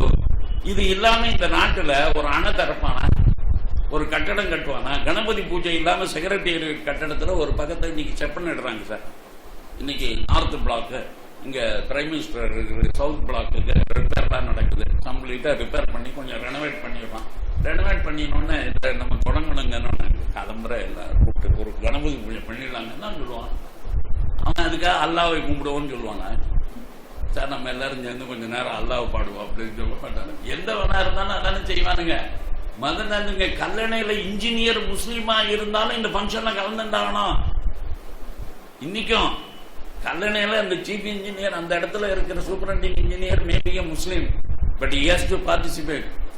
இது இந்த நாடு முழுக்க நடக்குது. இந்த நாடு முழுக்க நடக்குது. அப்படின்னா இது வரைக்கும் ஹிந்துவா இருந்துட்டோம், இனிமேல் ஹிந்துவா இருப்போமா அப்படிங்கிறது சந்தேகம். அதனால இப்ப நான் சொல்ல வேண்டிய ஒரு சில விஷயங்களை உங்களுக்கு சொல்லியிருக்கேன். எதிர்காலத்தில் இந்த தேசம் ஒரு இந்து நாடாக இருக்கணும் அப்படின்னா ரெண்டு விஷயம் அதுக்கு ரொம்ப அசென்சியல். ஒன்று ரிலீஜியஸ் ஹிந்துவாகவும் பொலிட்டிக்கல் ஹிந்துவாகவும் சைமல்டேனியஸா நம்ம எல்லாரும் இருக்கணும். எப்படி கோவிலுக்கு போறது நமக்கு முக்கியமோ அந்த மாதிரி போலிங் பூத்துக்கு போகும்போது யாருக்கு ஓட்டு போட்டா நாம குழைப்போம் அப்படிங்கிறது ரொம்ப முக்கியம். அதுல தேச விரோதிகள் யார் அப்படிங்கறத முதல்ல எலிமினேட்டிங் ப்ராசஸ்ல ஆரம்பிக்கணும். யாரு வரணுங்கிறது எவ்வளவு முக்கியமோ அதை விட முக்கியம் யாரு இருக்கக்கூடாதுங்கிறது. இப்ப தமிழ்நாட்டினுடைய நிலைமை ரொம்ப மோசமா இருக்கு. சமீபத்தில் நடந்த ஜல்லிக்கட்டு போராட்டத்தை பாராட்டாத ஒரு ஆள் கூட கிடையாது. அந்த ஜல்லிக்கட்டுக்காக முதல்ல 10 பசங்க அந்த பீச்சில் கூடினிலிருந்து டிவியில பார்த்துக்கிட்டு அதை விமர்சனம் பண்ணிட்டு இருக்கிற ஒரே ஆள் நான் ஒருத்தன் தான். ஏன்னா பிஜேபியில் இருக்கிற எல்லாருமே அது ஒரு பெரிய கலாச்சார எழுச்சிங்கிறானுங்க. மாணவர்கள் கலாச்சாரத்தின் மீது எவ்வளவு பற்று கொண்டு விட்டார்கள் தமிழகத்தின் மாணவர்கள். உலகத்துக்கே உதாரணங்கிறான் இன்னொருத்தான். உலகத்துக்கே உதாரணம் அமைதிகரமான புரட்சிங்கிறவன் தான். அயோக்கியத்தனம், வடிகட்டின அயோக்கியத்தனம், தேச துரோகிகளுடைய கூட்டணி அமைச்ச ஒரு மாணவர் போராட்டம். அதுல ஒன்னும் ஜல்லிக்கட்டும் கிடையாது, மாடும் கிடையாது, தேசமும் கிடையாது, அதுல ஒரு பக்தியும் கிடையாது. அது வேணும்ட்டு ஒரே ஒரு நோக்கத்துக்காக பண்ணப்பட்டது. அது எப்படியாவது ஏதாவது ஒரு குழப்பத்தை உண்டாக்கி பிஜேபி கவர்மெண்ட்டை இல்லாம பண்ணிடணும். அன்னைக்கு தொடங்கினது. அதுக்கு நம்ம என்கரேஜ் பண்ணினோம். யாரு? Including BJP. தண்டலையில தன் மாறி மண்ணவாரி போட்டுக்கிற உலகத்திலேயே பிரசித்தமான ஆட்கள் இவன் தான். சொந்த காசுல சூனியம் வச்சுக்கிறவன், தந்தலையிலேயே மண்ணவாரி போட்டுக்கிறவன். உலகத்திலேயே எந்த கட்சிக்காரன் சார் இதுல பெஸ்ட் அப்படின்னா பிஜேபி சார் அப்படின்னு சொல்லிடலாம். ஏன்னா மற்றவங்க எல்லாருமே தன்னுடைய கட்சிக்கு என்ன லாபம், தன் கொள்கைக்கு என்ன லாபம் தான் பார்ப்பானே தவிர இவன் மாதிரி பைத்தியக்காரத்தனமா எதுக்கு போனாலும் உடனே இது எங்கள் மோடி அரசாங்கம் தான் ஜல்லிக்கட்டை திரும்ப கொண்டு வந்தது, மாணவர்கள் போராட்டத்திற்காக நாங்கள் கொடுத்த பரிசு எப்படி இப்படின்லாம் சொல்லிட்டு இருக்க மாட்டோம். இது போராட்டமும் கிடையாது, மண்ணும் கிடையாது. எந்த எதிர்கேள்வி கேட்கறதுக்கு ஆளுகிறாருனால எல்லாரும் சொல்றானுங்க. ஜல்லிக்கட்டுக்கும் தமிழனுக்கு என்னடா சம்பந்தம்? எவனாவது கேள்வி கேட்டிருக்கானாங்க? இது தமிழனுடைய ஜல்லிக்கட்டு என்பது தமிழர்களுடைய வீர அடையாளமா சொல்ல என்கிட்ட வாய பாப்போம். ஏறு தழுவி நாங்கிறான். சங்க காலத்திலேயே சங்க காலத்துல ஏறு தழுவுறதுக்கும் வாடிவாசல்ல அலங்காநல்லூர்ல மாட்டை திறந்து விடுறதுக்கு என்னடா சம்பந்தம்? அங்க கோவில் மாடுறாது, அது கோவில் மாடு. முதல்ல உனக்கு கோவில்ல நம்பிக்கை உண்டா சொல்லு. ஏன்னா ஊர்ல இருக்கிற கண்ட கண்ட காலங்களை அவுத்து விட்டு ஜல்லிக்கட்டுன்னு சொல்றானுங்க. அதுக்கு பேர் ஜல்லிக்கட்டு இல்லை தமிழ்நாட்டுல. ஜல்லிக்கட்டு என்பதே ஒரு சில ஜாதிகள் இருக்கக்கூடிய ஊர்கள்ல இருக்கிற அந்த கிராம தேவதை கோவில்ல, அந்த ஊர்ல கோவில்ல வளர்க்கிற மாடுகளை ஒரு இடத்துல அடைச்சி வச்சு திறந்து விட்டு அந்த வாடிவாசல் வழியா அது வெளியில வரும்போது உள்ளூர் இளைஞர்கள் அடக்குவது என்கின்ற மரபு இருக்கிறது. அவ்வளவுதான். இது ஓல் தமிழ்நாட்டுக்கு மரபு இல்லை. எல்லா ஜாதிக்காரனும் சொந்தம் கொண்டாடுற மரபும் கிடையாது. இதே ஊர்களில் கூட மற்ற ஜாதிக்காரனை உள்ளே விட மாட்டானுங்க. இந்த ஜல்லிக்கட்டு நடக்கிற ஊர்கள்லயே இது எந்த ஜாதிக்கு குத்தகைக்கு எடுத்திருக்கான்னு உண்டு. அந்த ஜாதிக்காரன் மட்டும்தான் பண்ணுவான். வேற ஜாதிக்காரன்லாம் நீ சேர்ந்து பண்ணலாம் போராடுவான்னு சொல்லுவானுங்களா? பைத்தியமா பிடிச்சிருக்கவனுக்கு கோவில் திருவிழாடாது. அதனால அந்த கோவில் திருவிழாவில் ஒரு பங்களிப்பா அதை பண்ணிட்டு இருக்கான் அவன். அதனால இது தமிழனுடைய அடையாளம் சொல்லியா எல்லா ஊர்லயும் நடந்துட்டு இருக்கா. எல்லா ஜாதிக்காரன் இன்னைக்கு வேண்டுட்டே எல்லாரும் பண்றானுங்க. வேண்டுட்டே 10 மாட்டை ஒவ்வொரு ஊர்லயும் அவுத்து விட்டு நானும் ஜல்லிக்கட்டு நடத்துறேங்கிறானுங்க. என்ன ஒண்ணும் புரியல. என்ன கலாச்சார அடையாளம் எனக்கு ஒன்றும் புரியலையா? கலாச்சார அடையாளம் கோமாதா பூஜை பண்றோம்னா எனக்கு கலாச்சார அடையாளம். ஏன் கலாச்சார அடையாளம் சொல்றேன்னா, நாளைக்கு நீ வீடு கட்டினாலும் உங்க வீட்டுல பசுமாட்டை தான் கூட்டிட்டு போவேன். போனீங்களா இல்லையா? உங்க ஊர்ல என்ன வழக்கம்? வேற வழக்கம் உண்டா? எங்க ஊர்ல கிரகப்பிரவேசம் நான் புதுசா வீடு கட்டிட்டேன்ல, அதுல எங்க ஊர் கட்சியினுடைய தலைவரை கூட்டிட்டு போவியா, இல்ல முதலமைச்சர் வர சொல்லி அதை திறந்து வைக்க சொல்லுவியா, இல்ல பசுமாட்டை அழிச்சுட்டு போவியா? முதல்ல பசுமாடு தானே நுழையுது. இதுக்கு பேரு கலாச்சாரம். ஏன்னா இது எல்லா இந்துக்களும் செய்யறான், எல்லா வீடுகளையும் செய்யறான். ஒரு வீடு ஒரு ஜாதி இல்லாம அத்தனை பேரும் பண்ணிட்டு இருக்கான், காலங்காலமா பண்ணிட்டு இருக்கான். அப்ப அந்த பசு மேல இருக்கிற எங்களுக்கு மரியாதை, அது ஒரு மங்களகரமான சின்னம். எங்க வீட்டுக்குள்ள நுழைஞ்சா எங்களுக்கு நல்லது நடக்கும் அப்படிங்கிற ஒரு நம்பிக்கை. பிளாட்ல குடியிருக்கான் சார், அங்க பசுமாடே போக முடியாது. அப்ப கூட அந்த கேட்டு வரைக்கும் வரட்டுமேங்கணும். இந்த கேட்டு வரைக்கும் அந்த பசுமாட்டை கூட்டு வந்து ஒருத்தர் கூட்டிட்டு போறதுக்கு ஒருத்தருக்கு பைசா கொடுத்து அவன் அந்த நேரத்தில் கொண்டு வந்து அந்த பசுமாட்டுக்கு ஒரு பூஜை பண்ணி அப்புறமா உள்ள போறாங்க. எதுக்கு சொல்ல வரேன்னு கேட்டீங்கன்னா, எது கலாச்சாரம், எது லோக்கல் பண்டிகைகள். இந்த ஜல்லிக்கட்டு என்பது மதுரை தாண்டி தேனி தாண்டி ஒரு பயலுக்கு 10 வருஷத்துக்கு முன்னாடி ஒரு பயலுக்கு தெரியாம இருந்துச்சு. எவனாவது இந்த ஊர்ல கவலைப்பட்டிருப்பாங்க, ஜல்லிக்கட்டு நடந்தா என்ன நடக்காட்டா என்ன, அது ஜல்லிக்கட்டு தான் எந்த சார் யாரா கவலைப்பட்டு. நம்ம ஊர் 1000 இருக்கு நமக்கு பாக்குறதுக்கு. எங்க ஊர் பண்டிகைகள் எங்க ஊர் பழக்க வழக்கங்களே 1000 இருக்கு. ஒவ்வொரு ஜாதிக்கும் அப்படி இருக்கு. அதைத்தான் நாம கவலைப்படுமே தவிர, எவனோ தான் அங்க பண்றாங்கிறதுனால நான் அது தமிழன் அடையாளம் சொல்லுவேன். அது மட்டும் இல்ல, அந்த தமிழன் அடையாளத்துக்கு சென்னையில இருக்கிற மாணவர்கள் போராடுறதுக்கு என்னடா இருக்கு யோகில? அவன் மாட்டை கண்ணால் பார்த்திருக்கானா? அவனுக்கு ஜல்லிக்கட்டுன்னா என்னன்னு தெரியுமா? நான் தான் சொன்னேன், இந்த போராட்டத்தை நிறுத்துறதுக்கு ஒரு சின்ன வழிதான். எந்தெந்த ஊர்ல ஜல்லிக்கட்டு நடக்குதோ அந்தந்த ஊர்ல இருந்து ஒரு 10 மாட்டை பிடிச்சிட்டு வந்து இந்த பீச்சில் விட்டுறணும். இங்கேயே ஜல்லிக்கட்டு நடத்துங்கள். உங்களுக்கு ஜல்லிக்கட்டு நீ எங்கேயோ போய் எவனோ நடத்துறதெல்லாம் விடியா. சென்னையில பீச்சில் நீங்க கூடியிருக்கிற லட்சம் மாணவர்கள் அத்தனை பேரும் சேர்ந்து இப்ப எல்லாரும் ஜல்லிக்கட்டு நடத்துவோம் சொன்னா ஒரு பேர் நின்றுப்பான வாங்க அப்படின்னு சொன்னா, அப்படியாவது குத்தி ஒரு 100 பேர் செத்துருப்பான்ல, முடிஞ்சிருக்கும்ல கதை. அப்ப ஒண்ணுமே பண்ணாம இதை தூக்கி விட்டோம். இன்னைக்கு அது என்ன அளவுக்கு போயிடுச்சு. எங்க ஊருக்கு ஒரு ப்ராஜெக்ட் தேவையா தேவையில்லையாங்கிறத பத்தியே கவலைப்படாம ஊருக்கு ஊர் கம்யூனிஸ்ட்காரன் போராட்டம் நடத்திட்டு இருக்கான். ஊருக்கு ஊர் தனித்தமிழ் இயக்கங்கள்லாம் போராட்டம் நடத்திட்டு இருக்கு. ஊருக்கு ஊர் திராவிட கழகத்துக்காரன் அதோட சேர்ந்துட்டு இருக்கான். அது புதுக்கோட்டையா இருக்கலாம், இல்லைன்னா இந்த ஊர்ல இந்த ப்ராஜெக்ட் வரக்கூடாதுன்னு இருக்கலாம், அந்த ஊர்ல அந்த ப்ராஜெக்ட். இப்ப ஒண்ணுங்களாது இந்த ஐயா கண்ண வடிகட்டின அயோக்கியனுங்க.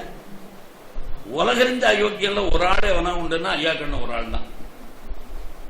எவனாவது ஒருத்தன் ஏன்னா ஐயா கண்ணு மாதிரி ஒரு அயோக்கிய. இவனுக்கு ஒரு டிவியில பிரச்சாரம் சார்.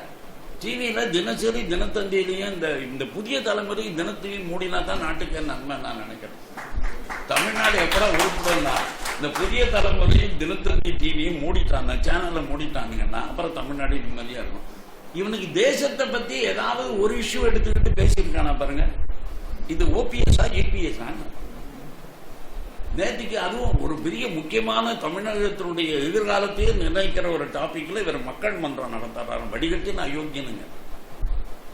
ரங்கராஜ் பாண்டேன்னு ஒரு ஆள்.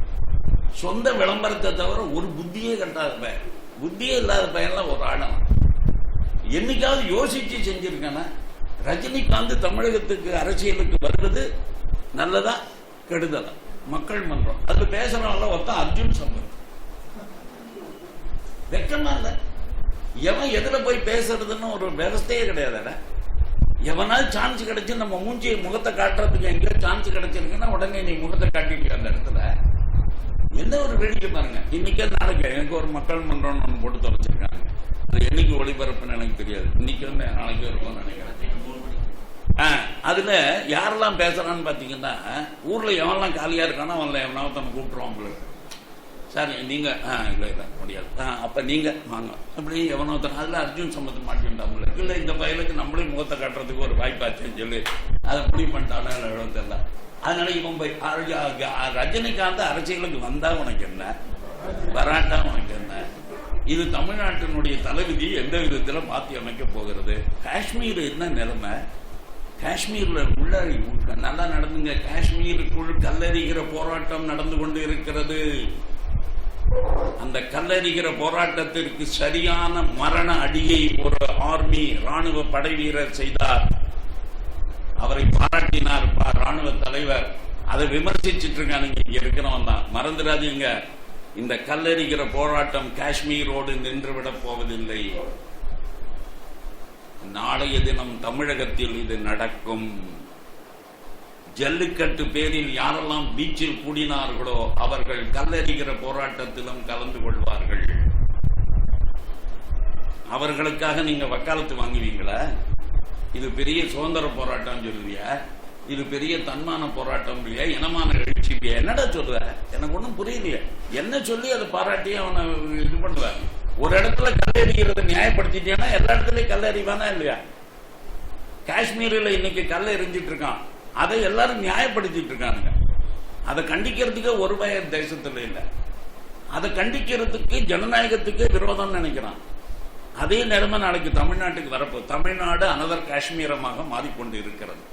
இதை நான் உங்கள்கிட்ட இன்னைக்கு சொல்றேன். நீங்க எங்கேயாவது நோட்ல எழுதி வைங்க, நான் செத்துப்படுவேன். நீங்க அதை பார்த்து தமிழ்நாடு உண்மையிலேயே கல்லெறிகிற மாநிலமாக மாறுகிற பொழுது நான் உயிரோட இருக்க மாட்டேன். ஆனா உங்கள பல பேர் நிச்சயம் உயிரோட இருப்பீங்க. ஏன்னா வந்திருக்கிறவங்கள பாதி பேர் 30 வயசு 35 40 அந்த மாதிரி ஏஜ்ல இருக்கீங்க. நீங்க எல்லாரும் இருக்கீங்க. அப்ப மட்டும் இது நினைச்சு பாருங்க. இந்த ஆள் அன்னைக்கு சொல்லிட்டு போனாரு இந்த ஹாலில் உட்கார்ந்துகிட்டாரு, இது எவ்வளவு உண்மையாச்சுன்னு மட்டும் அன்னைக்கு நினைச்சு பாருங்க. வேற ஒன்றும் சொல்லணும். ஏன்னா அந்த திசையை நோக்கித்தான் தமிழகம் பயணித்துக் கொண்டு இருக்கிறது. தமிழகத்தில் மறைமுகமாக இஸ்லாமியர்களும் கிறிஸ்தவர்களும் இதை தூண்டி விடுகிறார்கள்.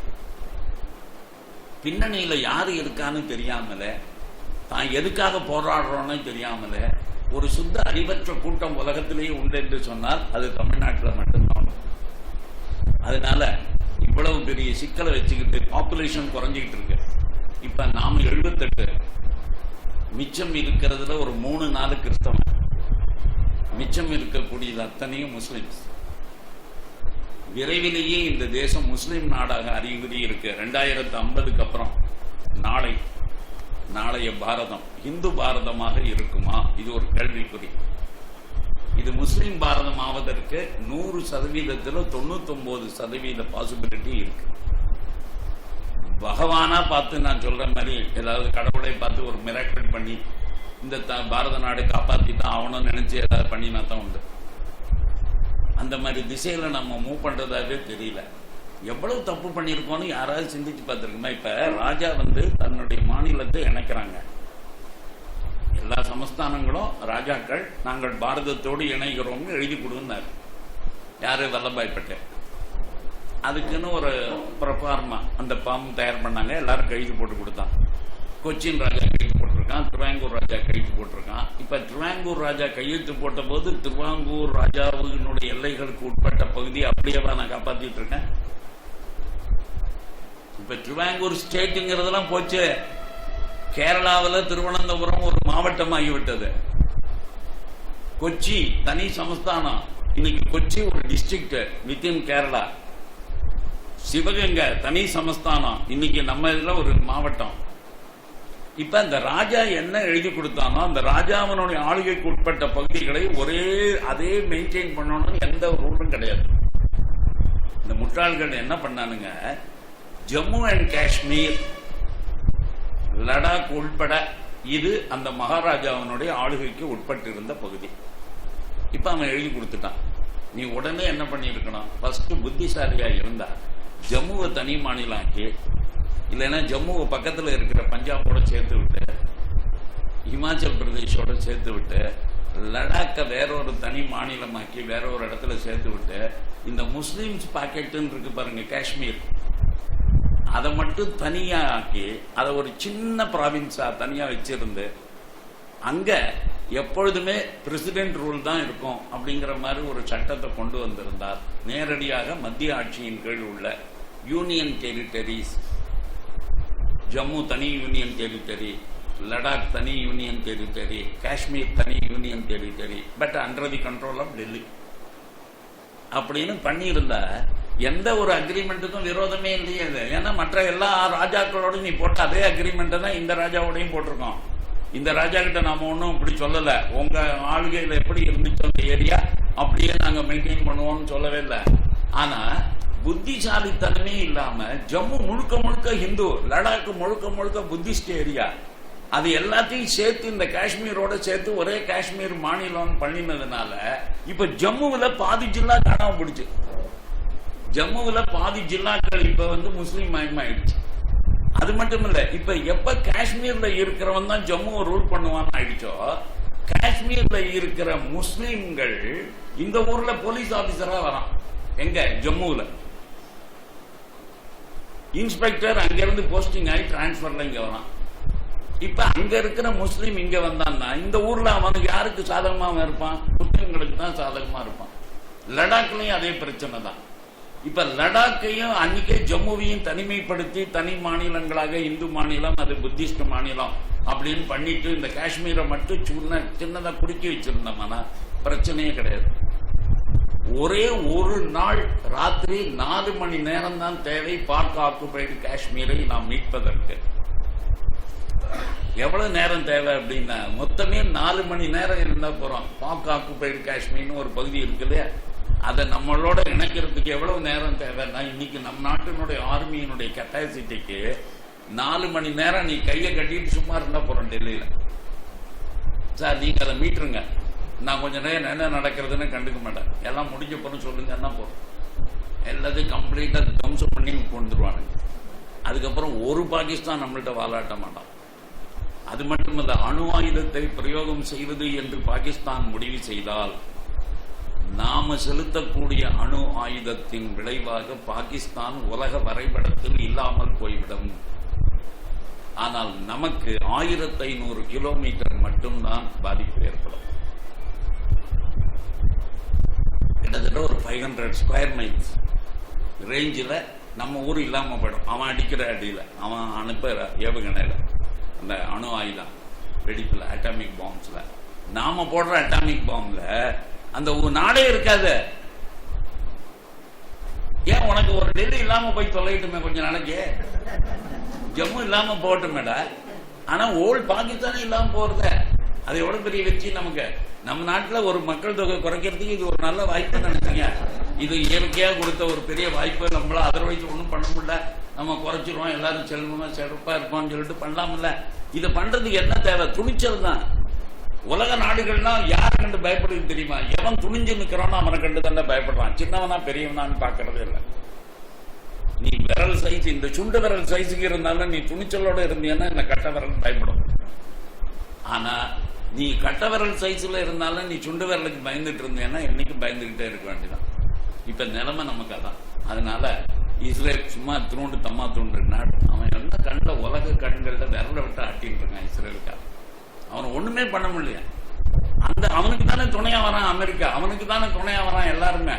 அப்படின்னா என்ன அர்த்தம்? உனக்கும் எல்லாரும் துணை நிற்பார்கள் எப்பொழுது நீ பலவானாக மாறுகிற பொழுது, உன்னை எதிர்க்கிறதுக்கு ஆள் இல்லாம பண்ணுகிற பொழுது. இந்த இவ்வளவு விஷயத்தையும் மனசுல வச்சுக்கிட்டு ஒரு அரசியல் மாற்றம், அரசியல் ஒரு தீர்க்க தரிசனம் இதெல்லாம் வந்துச்சுன்னா நிச்சயமா பாரத நாடு இந்து நாடாகவே இருக்கும். அதுல ஒன்றும் சந்தேகம் இல்லை. இன்னொரு 10 நிமிஷம் நீங்க கேள்வி கேட்கலாம், அல்லது அதுவே 15 நிமிஷம் கூட எக்ஸ்டெண்ட் பண்ணலாம், தப்பு இல்லை. 12:40 தான் ஆகும். அப்ப கூட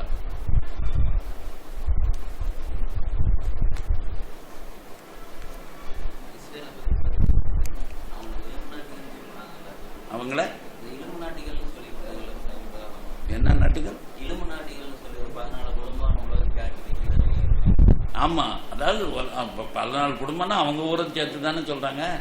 அவன் தான் அமெரிக்காவிலேயே இருக்கான். இன்னைக்கு அமெரிக்காவே ஆட்சி படைக்கிறது யூதர்கள் தானே. யூதர்கள் இல்லைன்னா அமெரிக்காவில் சயின்ஸ் கிடையாது. அதுக்கு அடுத்தது இந்து. நீ ஆட்சி படைக்கிறிய, அதுவே நம்ம ஊர்ல ஒருத்தனும் பெருமையா சொல்லிக்கவே இல்லையா. அமெரிக்காவை இன்றைக்கு ஆளுகிறவர்களுடைய லிஸ்ட்ல நாம வந்துட்டோம், மறந்துடாதுங்க. இப்ப நீங்க அமெரிக்காவுக்கு வெறும் வேலைக்கு போற ஆள் இல்ல, நீங்க சும்மா அவனுக்கு அடிமை பத்திரம் எழுதி கொடுக்குற ஆளா.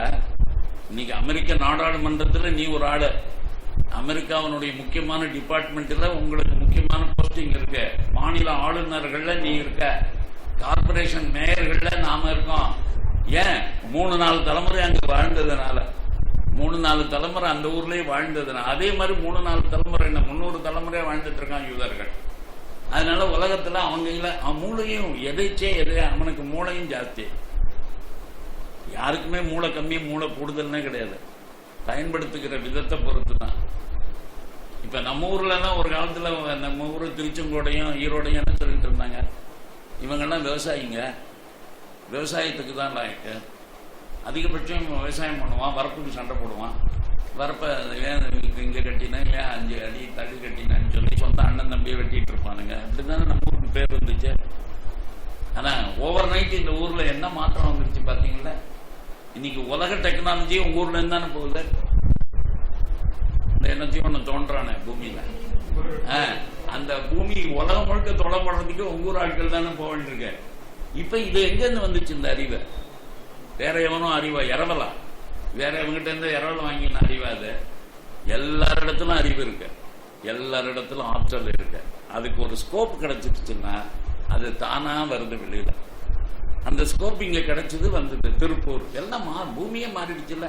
எக்ஸ்போர்ட், காட்டன் எக்ஸ்போர்ட், உலகத்துக்கு டிஷர்ட் நாம பண்ணி தரோம். இதெல்லாம் பெருமை. அமெரிக்காவில் எந்த மூலையில எவன் டிஷர்ட் போட்டாலும் அது உங்க ஊர் திருப்பூர்ல பண்ணினது மறந்துடாதீங்க. அது என்ன அவன் ஊர்ல பண்ணானே, எங்கேயாவது ஒரு டிஷர்ட்டை காட்ட சொல்லுங்க பார்ப்போம், எங்க ஊர்ல பண்ணிட்டுன்னு. இங்கெல்லாம் பண்ணி முத்திரை குத்தின்னு போறான், சீதைக்கு போன்னு போறானுங்க. அப்படி இருக்கிற போது இந்த பெருமையெல்லாம் நமக்கு வர முடியுமானாக்கா, யாரும் இஸ்ரேல்காரனுக்கு மட்டும்தான் அந்த மூளை எல்லாம் கிடையாது. துணிச்சல் வந்துருச்சுன்னா நாமளும் உலகத்தை ஆட்டி படைக்கலாம், ஆட்டி படைக்கலாம் போறோம். அதுல ஒன்றும் சந்தேகம் இல்லை. இப்பவே அமெரிக்கா நம்மளை இக்னோர் பண்ணக்கூடிய நிலைமையிலே இல்லை. ஏன்னா அவனுக்கும் நம்முடைய தயவு தேவை. யூகே நம்முடைய டாக்டர்ஸ், நம்முடைய நர்சஸ் இல்லைன்னா யூகே cannot function. யூகேல ஒரு ஆஸ்பத்திரி கூட நம்ம டாக்டர்கள் இல்லாத ஆஸ்பத்திரி. இப்ப யூகேக்கு இருக்கிற பெரிய பிரச்சனை என்னன்னா, நம்மளை எவ்வளவு பெருசா அங்க விட்டானோ அதே எண்ணிக்கையில பாகிஸ்தான்ல இருந்து முஸ்லிம்ஸை விட்டான். நம்ம ஊர்ல இருந்து நிறைய முஸ்லிம்ஸ் அங்க விட்டான். அதாவது பாரத நாட்டு முஸ்லிம்ஸ் பிளஸ் பாகிஸ்தான் முஸ்லிம்ஸ். இவன் தான் இன்னைக்கு குண்டு வெடிப்பில் அங்க ஈடுபடுறான். அவன் சொந்த காசுலயும் சூன்யம் வச்சுக்கிட்டதான அவன் தான் அந்த இங்கிலாந்துக்காரனுங்க. இப்ப அவன் நாடு முழுக்க இன்னைக்கு பிரச்சனையில இருக்க. எந்த கட்டடம் எப்ப இடியும், எவன் எவனுக்கு குண்டு வைப்பான், எந்த பஸ்ல போனா உயிரோட திரும்ப மாட்டானோ, யார் செய்யறா? லண்டன்லயே பிறந்து வளர்ந்து இருக்கக்கூடிய பாகிஸ்தானிய முஸ்லிமிய பாரம்பரியம். வேற அந்த ஊர் ஏதுரா முஸ்லிம்? இங்கிலாந்துக்கு ஏது முஸ்லிம்ஸ்? இங்கிலாந்துல முஸ்லீம் இருந்தானே, இங்கிலாந்துக்கு சொந்தமான முஸ்லீம் உண்டா? பாகிஸ்தான்ல இருந்து போயிருக்கான், இல்ல பாரத நாட்டில இருந்து போயிருக்கான். இந்த 2 நாட்டில இருந்து போனவங்க தான் இங்க பண்ணிட்டு இருக்கான். ஈரான் ஈராக்கெல்லாம் ரொம்ப கம்மி, அங்கேருந்து போனவனும் இருப்பான். பட் அந்த நம்பர்லாம் ரொம்ப கம்மி. ஆனா மெயின் ப்ராப்ளமே அவனுக்கு பாகிஸ்தானி முஸ்லிம்ஸ் தான். ஆனா இப்ப நம்மளே வளர்த்து விட்டா அவனையும் வளர்த்து விட்டான்னு வச்சுப்போம். நம்மளும் அங்க டாமினேட் பண்றோம், அவனும் டாமினேட் பண்றோம். நாம டாமினேட் பண்றதுக்கும் அவன் டாமினேட் பண்றதுக்கு வித்தியாசம். நாம டாமினேட் பண்ணோம்னா இந்த நாடு வளர்றதுக்காக பண்ணுவோம். ஏன்னா இந்துக்களுடைய நோக்கமே என்னைக்குமே சர்வே ஜனா சுகினோ பவந்துன்னு. அதனால உலகத்துல எந்த நாட்டுக்கு போய் நாம வேலை செஞ்சாலும் அந்த நாட்டை அழியணும்னு நினைக்கவே மாட்டோம். அந்த நாடும் வளர்ந்து இருக்கணும், நம்மளும் நல்லா இருக்கணும்னு நினைப்போம். இந்த எண்ணம் இருக்கிறதுனால நம்மளால உலகத்துல எவனுக்குமே பிரச்சனை என்னைக்கும் வராது. ஆனா அவனுக்கு அப்படி இல்லை. தன் நாட்டை போல அந்த நாட்டையும் இஸ்லாமிய நாடாக்கணுங்கிற வெறி, அந்த வெறியோடையா மேல செய்யறான்.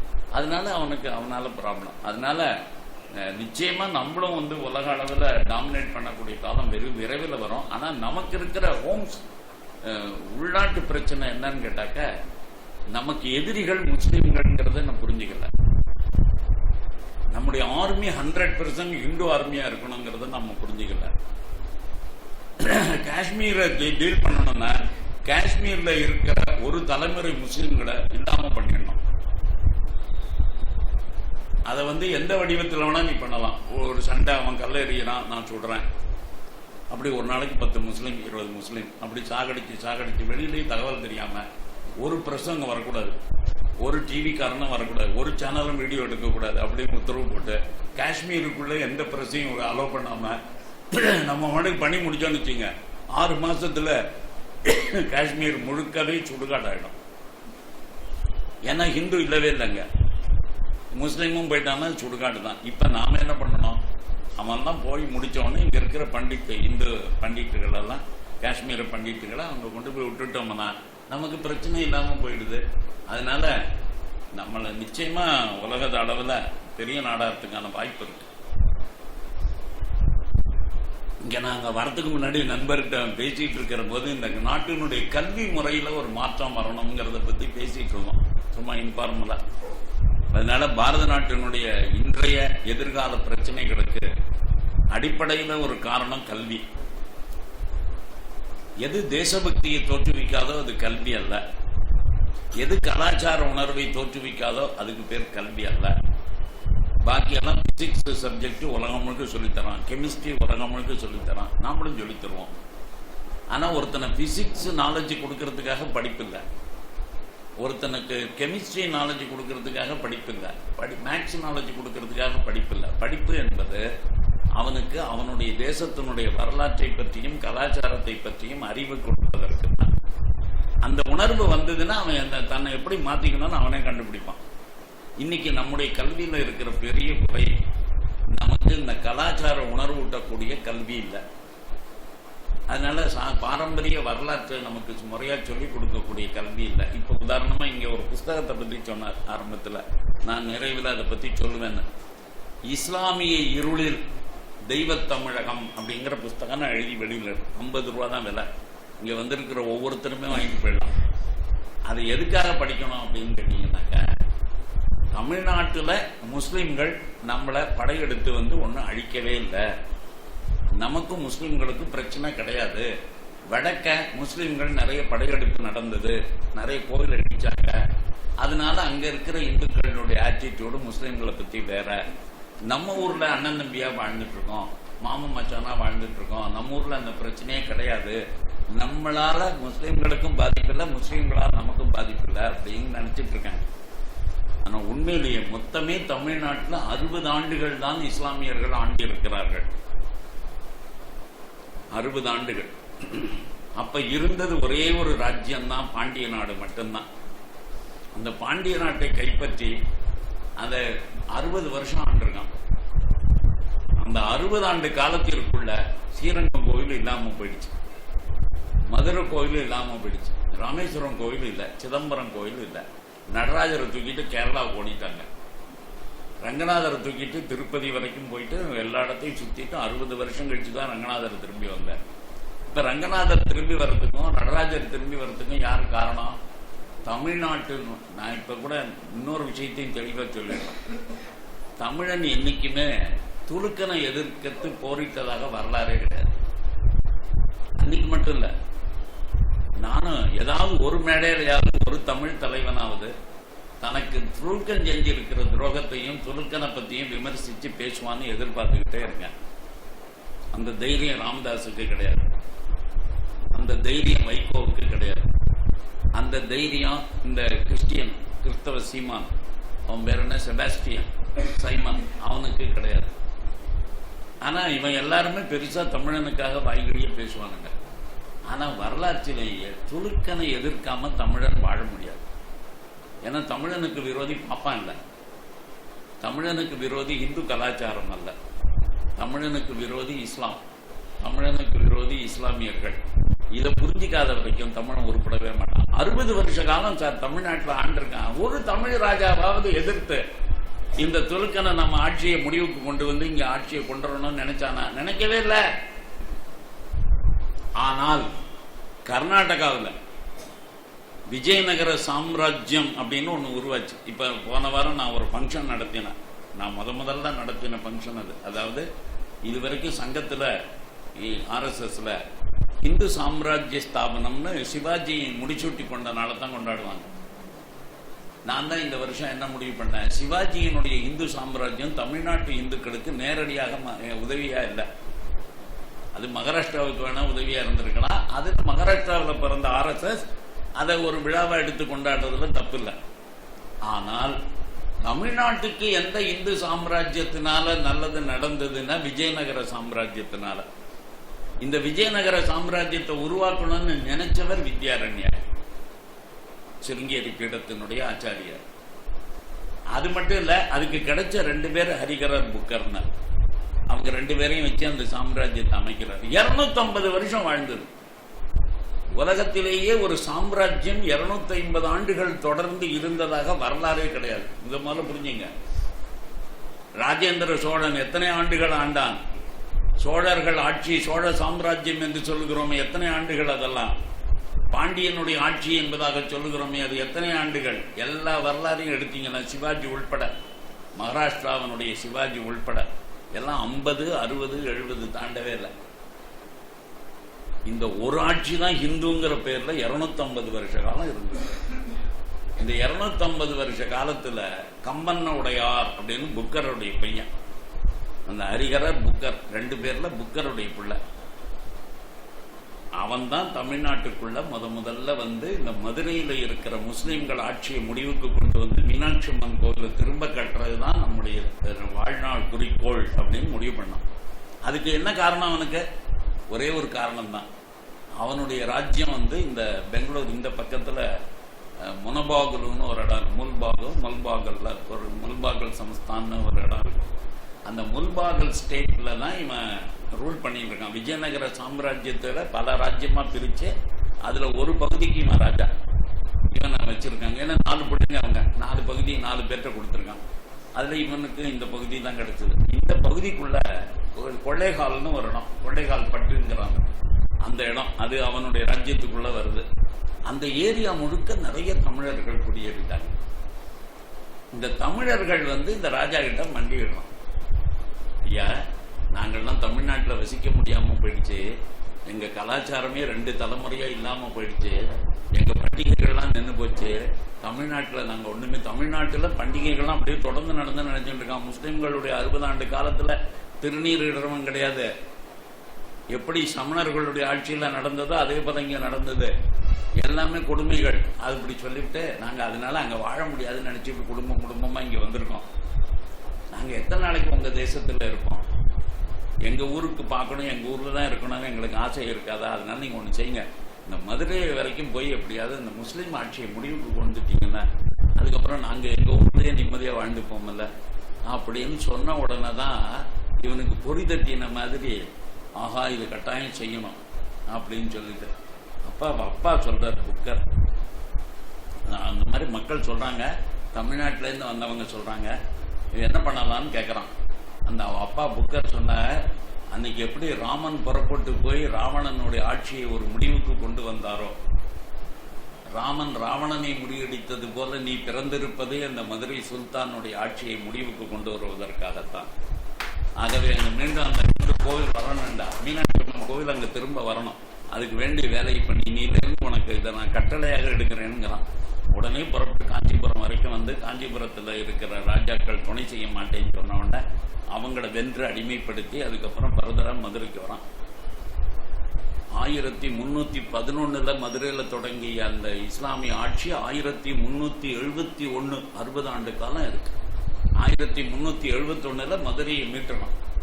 அந்த கடைசி சுல்தான் அவன் கொல்லுகிற போது அவன் கண் முன்னால வீர வல்லாளத்தேவனுக்கு என்ன நடந்தது, ஒய்சால மன்னன் அவன் முன்னாடி இந்த மதுரை மீனாட்சி அம்மன் கோயிலை திரும்ப கட்டணும்னு நினைச்சான், அந்த முஸ்லீம் ஆட்சியை முடிவுக்கு கொண்டு வரணும்னு நினைச்சான். அவன் சமயபுரம் வரைக்கும் வந்து கண்ணனூர் கோட்டைன்னு அங்க இருந்துச்சு, அதை பிடிச்சுட்டான். ஆனா அவனை ஏமாத்தி என்ன பண்ணிட்டான், மதுரை சுல்தான் அமைதி பேச்சுவார்த்தை நடத்தலான்னு கூட்டின்னு போய் அவனை கைதியாக்கி அவன் உடம்பு முழுக்க தோலை உரிச்சு, இந்த அதாவது தலையிலிருந்து கால் வரைக்கும் தோலை மட்டும் உரிச்சு அதுக்குள்ளுக்குள்ள வைக்கோலை அடைச்சு, அந்த வைக்கல் அடைக்கப்பட்ட அந்த உருவத்தை 3ஆம் வெள்ளாளத்தேவன் பேர் அவனுக்கு, ஒய்சால மன்னன், 80 வயசு அவனுக்கு. இதை நடக்கும் போது அவன் உடம்புல என்ன தைரியம் இருந்தா அவன் வாள் எடுத்து போரிட்டு முஸ்லீம் ஆட்சியை முடிவுக்கு கொண்டு வருவேன்னு பண்ணினவன். அவன் தொங்க விட்ட இடம் தான் இன்னைக்கு கோரிப்பாளையம்னு மதுரையில இருக்கு. கோரமான இந்த காட்சியை பார்க்கிறவர்கள் ஒவ்வொருவரும் முஸ்லிம்களை புரிந்து கொள்ள வேண்டும் என்று சொல்லி அங்க தொங்க விட்டுட்டான். கழுகுகளும் காக்கைகளும் கொத்தணும் சொல்லி. அப்படி அந்த அதுக்கு வஞ்சன்ஸ் தீக்கிறது போல இந்த இடத்துல அவன் என்ன பண்ணினான்னாக்க, இந்த முஸ்லிம் இதே சுல்தானை கொன்னான். இந்த ஆத்திரம் அந்த பொண்ணு அந்த மதுரையில கொடி வந்தான். அந்த மீனாட்சி அம்மன் கோயில் எப்படி திரும்ப வந்தது, ரங்கநாதர் கோயில் எப்படி திரும்ப வந்ததுன்னு எழுதியிருக்கு. அதுல இது நான் எழுதணும்னு அவசியம் இல்லை, வேணுகோபாலுடைய திருவரங்கன் திருவிழா படிச்சாலே போறோம், இல்ல மதுரா விஜயம்னே ஒரு புக் இருக்கு, அதை படிச்சாலும் போறோம். எதுக்கு சொல்ல வரேன், இந்த வரலாறு என்பது இதெல்லாம் சொல்லிக் கொடுக்காதனாலேயே தமிழ்நாட்டில் இருக்கிறவனுக்கு ஒண்ணுமே தெரிய மாட்டேங்குது. இப்ப தமிழ்நாட்டில் இருக்கிறவனுக்கு இதெல்லாம் படிச்சான்னாக்கா அவன் நெஞ்சு கொதிக்கும். ஒவ்வொரு துலுக்கனை பார்க்கிறப்பதான் அவனுக்கு ஆத்திரம் வரும். என்னுடைய எதிரி யாருன்னு எனக்கு தெரியலன்னு வச்சுங்க.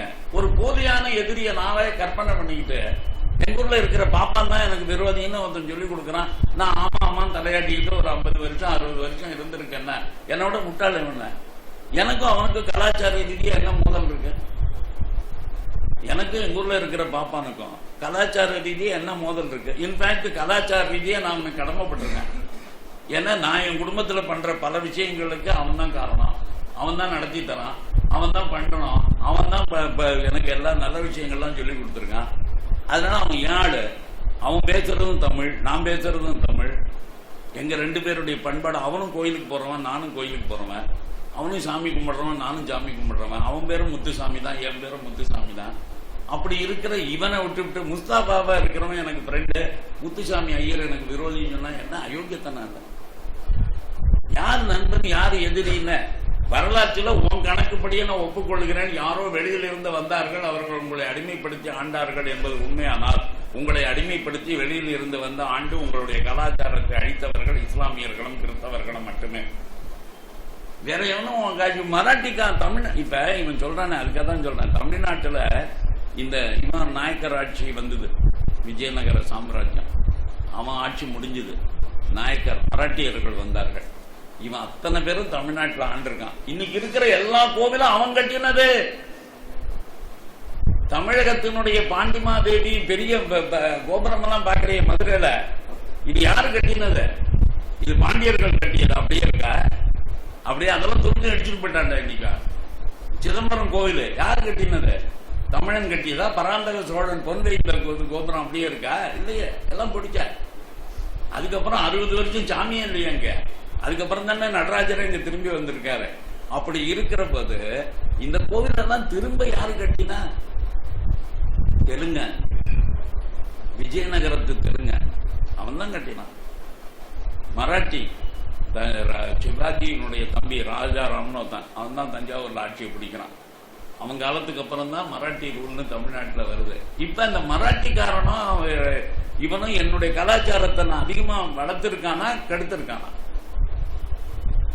அவன் என் கலாச்சாரத்தை கெடுக்கவே இல்லையே, எனக்கு ஹெல்ப் தானே பண்ணியிருக்கான். எனக்கு இன்னும் அதிகமான விஷயங்களை பண்ணி கொடுத்துருக்கான். என் கோவிலை காப்பாற்றி கொடுத்துருக்கான். எனக்கு இல்லாத விஷயங்கள்லாம் பலது பண்ணி கொடுத்துருக்கான்.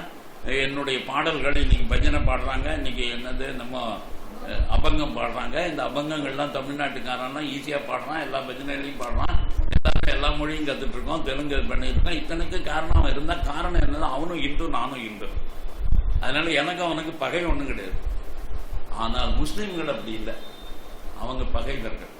அவர்களால் தான் அழிவே ஏற்பட்டது. இது ஒரு உணர்வை ஊட்டக்கூடிய ஒரு வரலாறு நம்ம குழந்தைகளுக்கு சொல்லித்தரல. இதெல்லாம் எப்படி சொல்லித்தரலான்னு அவர்தான் நான் பேசிட்டு இருந்தேன். பக்கத்துல இருக்கிற இலங்கையில சைவ சமயம் ஒரு பாடமா சொல்லப்படுகிறது.